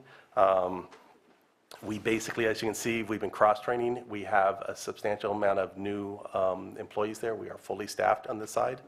Outside of the one that we just moved, which is going to be supervisor, as I just described. We've been cross-training in the past. We are continuing to cross-train. We are pushing very hard on a cross-training mode right now with my staff. Everybody, every week, has a new cross-training role they're taking on. In preparation for the new staff getting on board, we call it onboarding, as well as when we get to the year end to be prepared for when the title companies have their big push. So we're preparing for that, as well as we have a recording system on the horizon. We've been notified in the past that we basically, our recording system chose to leave the state of California. 8 of the counties are in the same boat as we are. Was not our choice, but that will be coming on, and we are working on certain things with that and preparing our staff to get ready for that. In that same vein, when we buy the system, we will be buying an e-recording module that's bought at the same time. That's one of the reasons e-recording doesn't exist, is because we went to our original vendor that we have, which is HowFile. We talked to them for about 1.5 years, and they kept pushing us off. And it comes to find out that they never intended to give us a module, possibly, because they were intending to leave. But you need a module to do e-recording. We don't have the capacity because it is through the existing system. So that's what we're preparing for. You can see from numbers-wise, most of it is pretty flat with the extent of salaries. The one thing I do want to bring up is our fees in the recorder's office. We historically, and this is probably the first year, I think, during my time, that we are not fully funded. Before I showed up, we were not fully funded at all. Recording fees are kind of set by regulation. There's a base fee, which is $10. We charge the $10. That $10 base fee, we charge $14 in total, and there's 4 pieces for the other components. But the $10 base fee has not changed in years. Definitely has not changed through my 8 years, and I don't think it's changed for many years before that. As you can see, inflation does occur, and we just brought our salaries just into the middle, and at that point, we're not fully funded. So I'm already starting to kind of lobby on the recorder side, because it has to go statewide, to try and get that $10 to at least reflect some additional costs, because this should always, if everything goes well, unless it's an unusual year, this should be one of those fully funded departments at all times. It should basically, the costs come in, and the cost is used to basically do what it needs to do. So that is one thing that is different this year, but we can't change it. We have changed everything we can change. It is a statewide regulation until we can get them to change that $10 base. I hate to say it, we're going to be at this road for the next couple of years. I'm hoping it's less than that. So, any questions? Well, yeah, so just so that we all know, how is the e-recording going to impact your workload? So the e-recording is going to not honestly impact much of our workload, except for it's going to force us to have a dedicated person towards e-recording. So right now you have kind of a scenario where everybody's very cross-trained. I will cross-train everybody, but when you have that specific job, like now you have more flexibility in which job you can grab, except for the absolute ones at the counter, which is only about 20% of our work. E-recording is going to have to be done at a very specific time, so very dedicated when it happens. As far as it speeding up, it's not necessarily going to speed our efficiency up much. It's pretty much doing the exact same thing. The only difference is it's going to go through a third-party scenario called a clearinghouse. They're going to check the document. They're going to send it to us. If it's not in proper order, we'll send it back to the clearinghouse, and they'll be responsible for doing it. But as far as actual steps, it doesn't streamline any of our steps. Is it going to be easier for the public? It depends, because honestly, the general public will not use it. And the reason for that is because you have to set up a certain amount of insurance, a certain amount of regulations that's related to it. So the general public, the only time the general public will use it is if they go through a medium to larger size, probably law firm, or a fairly large title company. So like First American or Fidelity or somebody that's probably nationwide that's going to have that ability to have the insurance. Every other person is going to be doing exactly what they do now. So it has no streamline effect pretty much on the general public. They will get it through going when they sell a property. If they go through one of those avenues, they'll get it. But otherwise, no effect whatsoever. So what's the benefit? So what's the benefit? The benefit, I will tell you, is the biggest benefit is probably to the title companies, because we've already had a conversation just recently where they are looking at it. They want to streamline their costs because it will shrink or possibly shrink some costs on their side. But on our side, it won't have any necessarily benefit, except for, I guess, the clearinghouse will be responsible for checking certain documents, making sure they're in a certain setup, but if they still don't fulfill recording requirements, we'll still reject it. So it's pretty much the same step, same concept. It does streamline and, of course, get away from paper on the recorder side, meaning the title companies, but the actual recorder side, if you called out the steps, you present a recorded document, we check it for recording requirements, and we record it. Same thing. The only difference is now it's coming through a system, put in a folder, we open it up. If it fulfills recording requirements, we accept it. If not, same steps. So as far as cost or benefit to us locally, like as an organization, not many. To help these organizations that actually rely on us, yeah, it'll help them. But as far as us operationally, not much change. It'll be beneficial to the industry. Yes, to the industry. From what I've heard, it sounds like it will help them on their cost side, of course, operations. It sounds like they can streamline maybe how many people they have checking, certain things. But for us, don't have to run people over. Exactly. That's what I was going to call that. It's more the probably runner side of it. But I'm not on that side of the fence. On our side of the fence, it's pretty much the same steps. Only difference is, comes through in a file, sends me an email, tells me files are available to look at. So, any other questions? So that's 2707. If there's no question, I'm just going to go straight on to the three. 2708, 2709, and 2710, these are special revenue funds, or if you want to think about it kind of like a trust fund. They're basically designated, like we just talked about the fees. We talked about the base of 10. The other dollars are related to these. We collected basically on recording $1 for each one of these for certain purposes. I cannot use them for anything but those purposes. They have to be there. That's why if you look on the reserves, they do have quite a bit of reserves. They've been building over the years. But they have to be used for that specific purpose across the state. We do have some big things coming up, like we are going to pay for the recording system out of some of these. We're going to pay for some redaction projects that we've already got started out of these to go back to the index and make sure certain things are redacted. There are some possibilities with some other possible future redactions, as well as we'd like to get our microfiche converted over into the index and actually available instead of somebody coming over. When you go to our index past a certain point, you have to actually go to a microfiche at a certain date.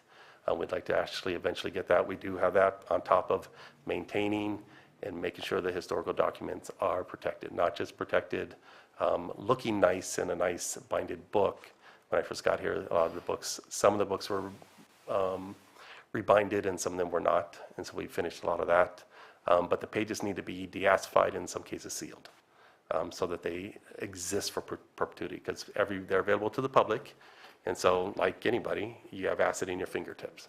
And if you touch the pages, these are historical documents and historical signatures, and so we want to make sure that's preserved. We preserved a chunk of them. Doug before me also preserved a big chunk of them. We still have some more to do. These will be used in the next number of years in different projects as I get them through. Can't take on all projects at all time because I only have so much resource to do that. But that's what you're going to see in 2708, 2709, 2710.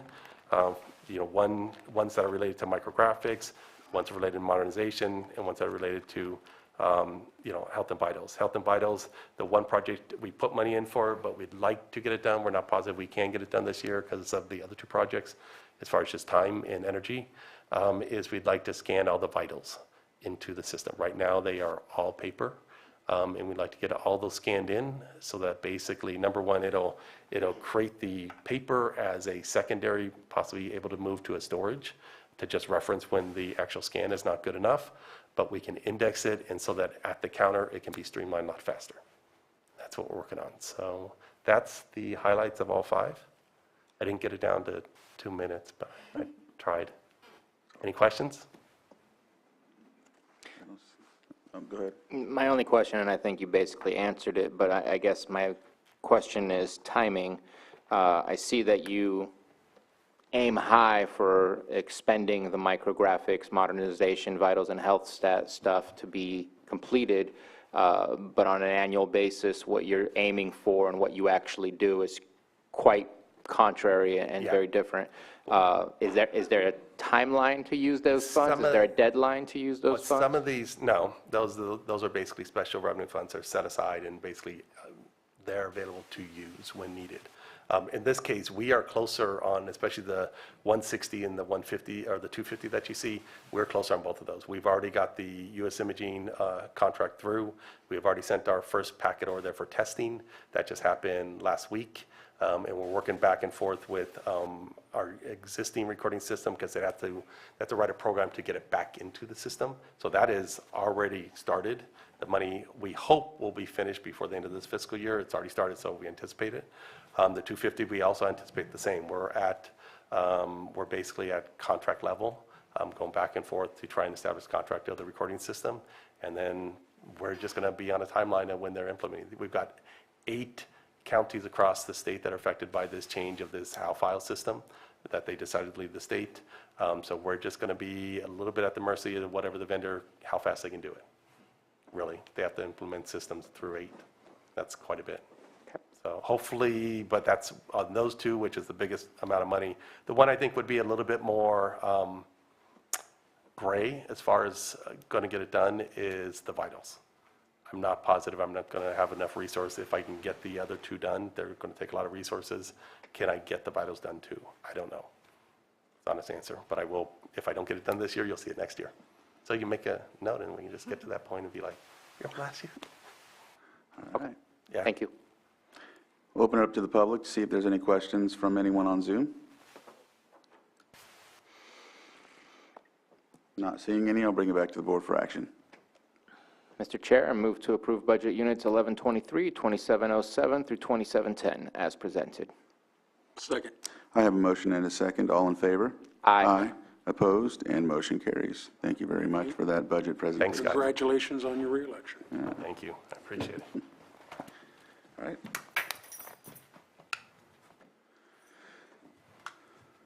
Are we going to push through, or She's sitting right there. let's push through? Let's make it happen. All right, next up is District Attorney, Budget Unit 2110, found on page D74, and they are requesting appropriations of the amount $4,543,331, and I will turn it over to the District Attorney, Ms. Crones. Hey, well, thank you, and I know I'm a lawyer, but I'm going to be brief, because Was that lawyer speak? but answer any questions that you have, and thanks to Doris for being here. She's the brains of the operation, really, especially coming to, when you talk about numbers. So, for the District Attorney's Office, 2110, staffing continues to be an issue. We have, obviously, this is the same in every department, and because of the higher wages surrounding counties and elsewhere in California. This budget year, we have 10 deputy DAs, plus myself and the chief, so Mr. Hinchcliffe. So we have 12 total deputies and DA and the chief. We were able to hire 2 attorneys this fiscal year, with 1 new misdemeanor attorney who started in January 2022. And we also have a felony attorney who just started August 1st. So I'm very happy that we have those 2 individuals that started this fiscal year. The salary increase and the incentive bonus has been very helpful. And we still have, however, 3 vacant positions for deputy district attorneys on any level we can get. That being said, we currently only have 8 trial attorneys, and that is because we have 1 part-time deputy that's basically doing charging, and we also have another full-time deputy, senior deputy, that's only doing charging at this point. We have a huge backlog of trials every week. On average, each attorney has 2 to 3 trials to prepare for the next week.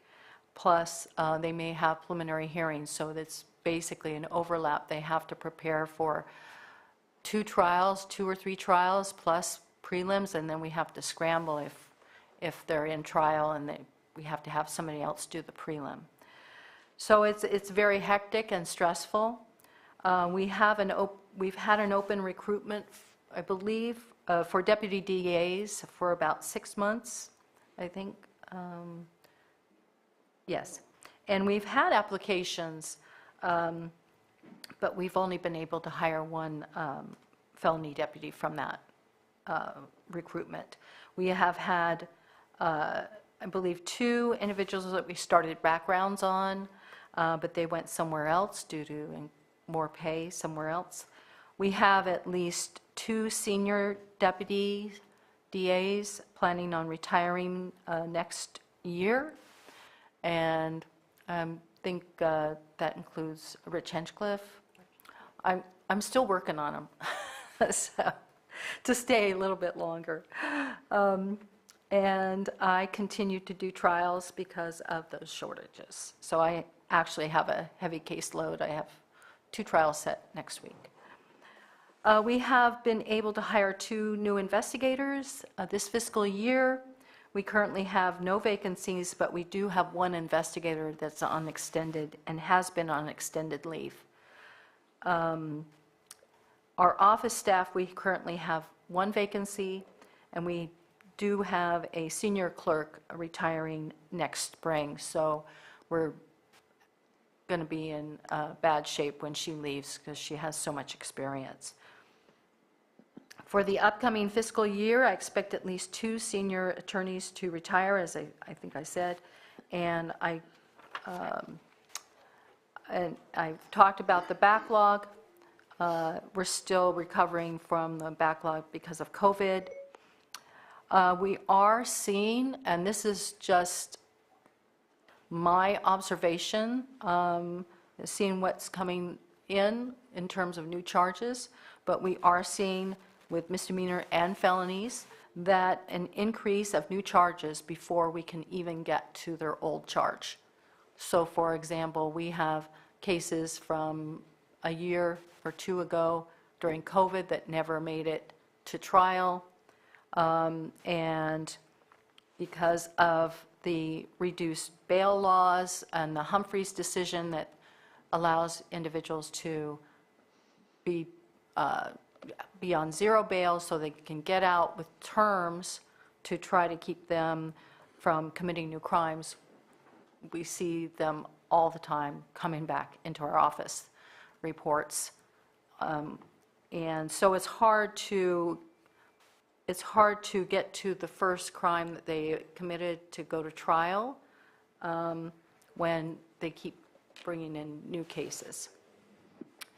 I am happy to say the court has recently started a dedicated mental health court, and this is in the early stages, but it should help with the congestion of the other calendars. And there are more individuals getting mental health diversion for felonies as well as misdemeanors, and we also have court diversion for misdemeanors.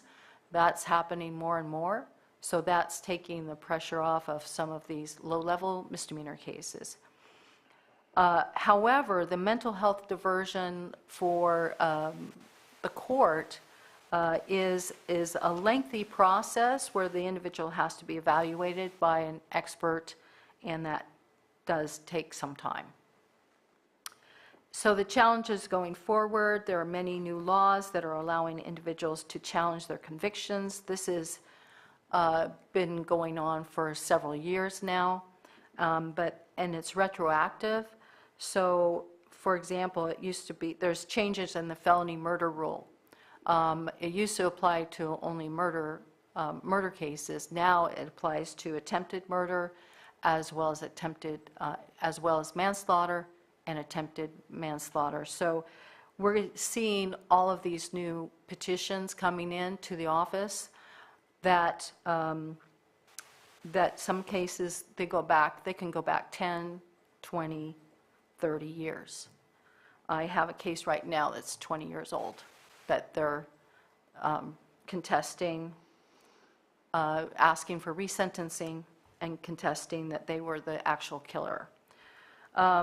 And in addition, there are other petitions that we're seeing that are for resentencing on various reasons, and this is obviously taking up a lot of time from the current cases. And we do not, even though the legislature knew, of course, that this was going to cost additional time and money for every DA's office, they did not. It's basically an unfunded, requirement. We don't get any reimbursement from the state. Really? Also looming on the horizon in kind of the same vein, there's legislation currently in regards to, for DA's offices to be required to track certain information for every case that we prosecute. There's 18 separate data points that they want for each case. These include, obviously, data, male, female, or other, race, all of those data points. However, they want even more, us to keep track of even more, whether or not they were given diversion or offered diversion, and lots of data points that we won't be able to do because we're mainly, right now, we do have a case management system, but that case management system does not have a database for all the points that they want, the state wants. So in the next, right now, there is legislation that would require this, and it hasn't been signed yet. So it would require this by 2027, I believe. However, that's not that far away, and this is going to require an overhaul of our current system, data system, because we would have to get a system that is able to collect that amount of data so we can easily process it and provide it to the state. This is the one thing about that legislation is that it is saying that the state has to provide the money for those new data systems. We'll see if they say that and then sign, if it's signed, and if they actually provide that money to us. That is an issue. Anything else to add for that, Doris? Okay. Any questions on that?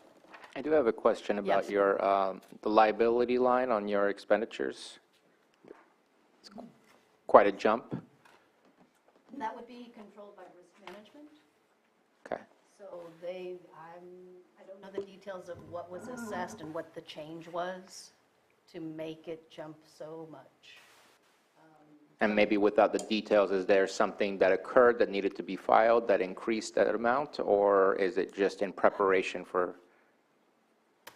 I don't know if maybe Stephen has a more. Which account are you talking about? 2110, if you looked at the actual of 2021, it's like 15 grand or 16 grand. 15-12. Then the anticipated for last year was about 60 grand, and now it jumps up to 235.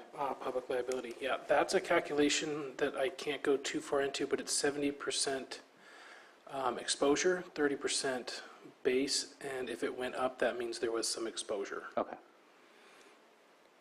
Like I said, no need for details, just. It is risked now that there's someone, that Anita has risk analyst, it'll move up there, but we admin calculated that this year. Okay, any other questions? Nope. I do. How many cases are you backlogged right now? Because, I mean, to be honest, I'm not a big fan of the absolutely no bail type of situation. I think that creates a potential problem, but at the same time, you can't keep people in jail for 2 years waiting for their court case. Right. There's a problem with that. So what is your, so I'm not, it sucks that people are reoccurring, but at the same time, we've created a situation for ourselves that we need to get ourselves out of. How many cases are you backlogged? Well, right now, I don't have exact figures. Just a roundabout. But, oh, No, it's, I don't know if it would be easy to say backlog. And it's all dictated by the courts. So nothing, backlog could go back as far as 10 years because they failed to appear. If you can speak in the microphone, please. Backlog can arise from cases where the defendant has failed to appear. So we've got those back to 10 years plus. So that's maybe a small portion. The majority having come from the COVID, where they were not able to, they had to cite people out, give them a ticket, tell them to come back at a later time, and we weren't able to prosecute them right away. And then because of the fact that you have that time period where no court cases were occurring, and I know that you have a timeline for filing, now that you're dealing with the backlog and still dealing with the current situation, how's that working out with the filings and stuff? Because I know you have a limited deadline for felonies at the very least that I'm aware of. I think there's also a longer deadline for misdemeanors.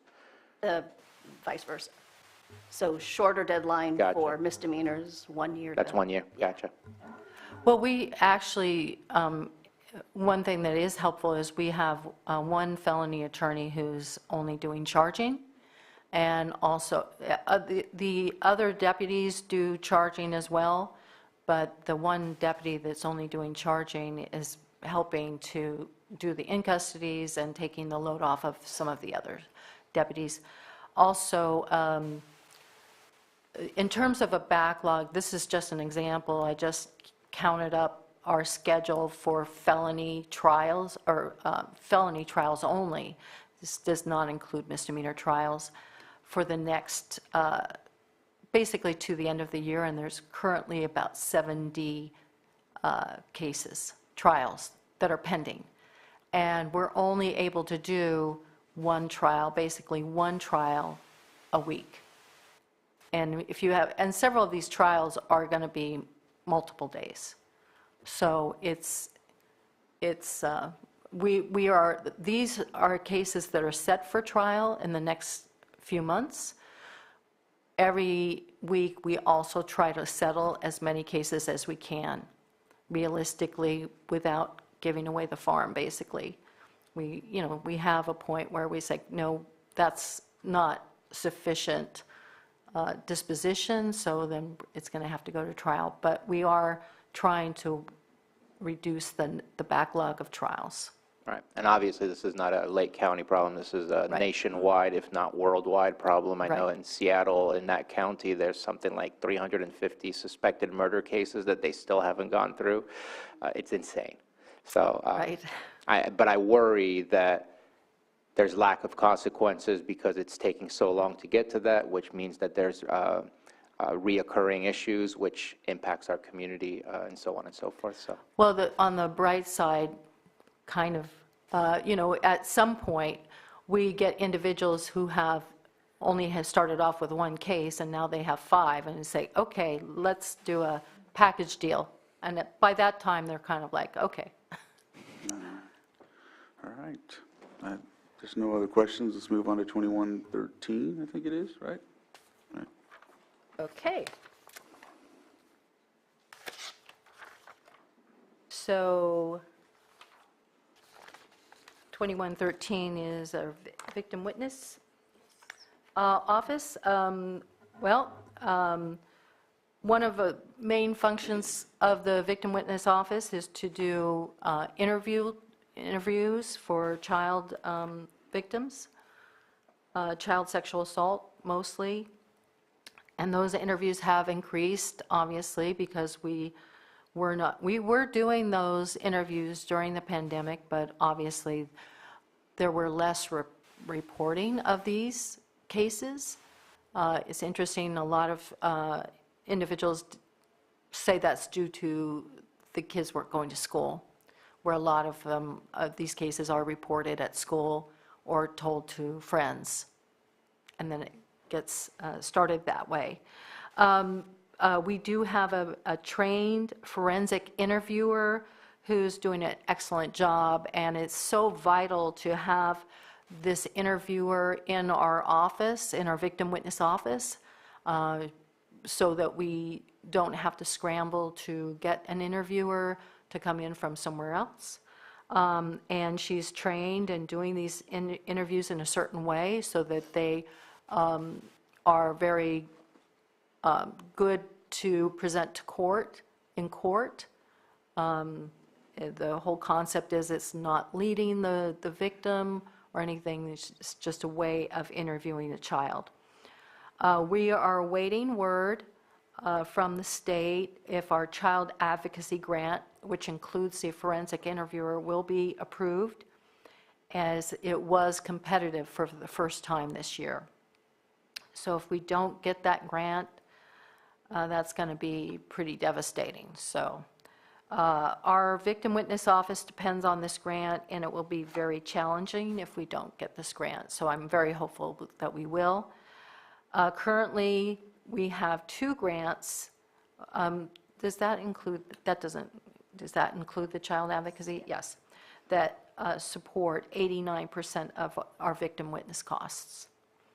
And we have been able to hire an extra help receptionist at Victim Witness, and that's made a big difference in the office. And obviously, with the increase of jury trials this year, the victim witness advocates have been a tremendous help, and they're very busy.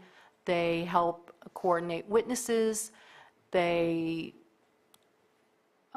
inform witnesses of what's going on in their case, and because of the backlog, many cases get continued over and over again, so they are very helpful in talking to witnesses and victims and explaining to them why it had to be continued. And we do have one victim witness advocate position open that we have not been able to fill.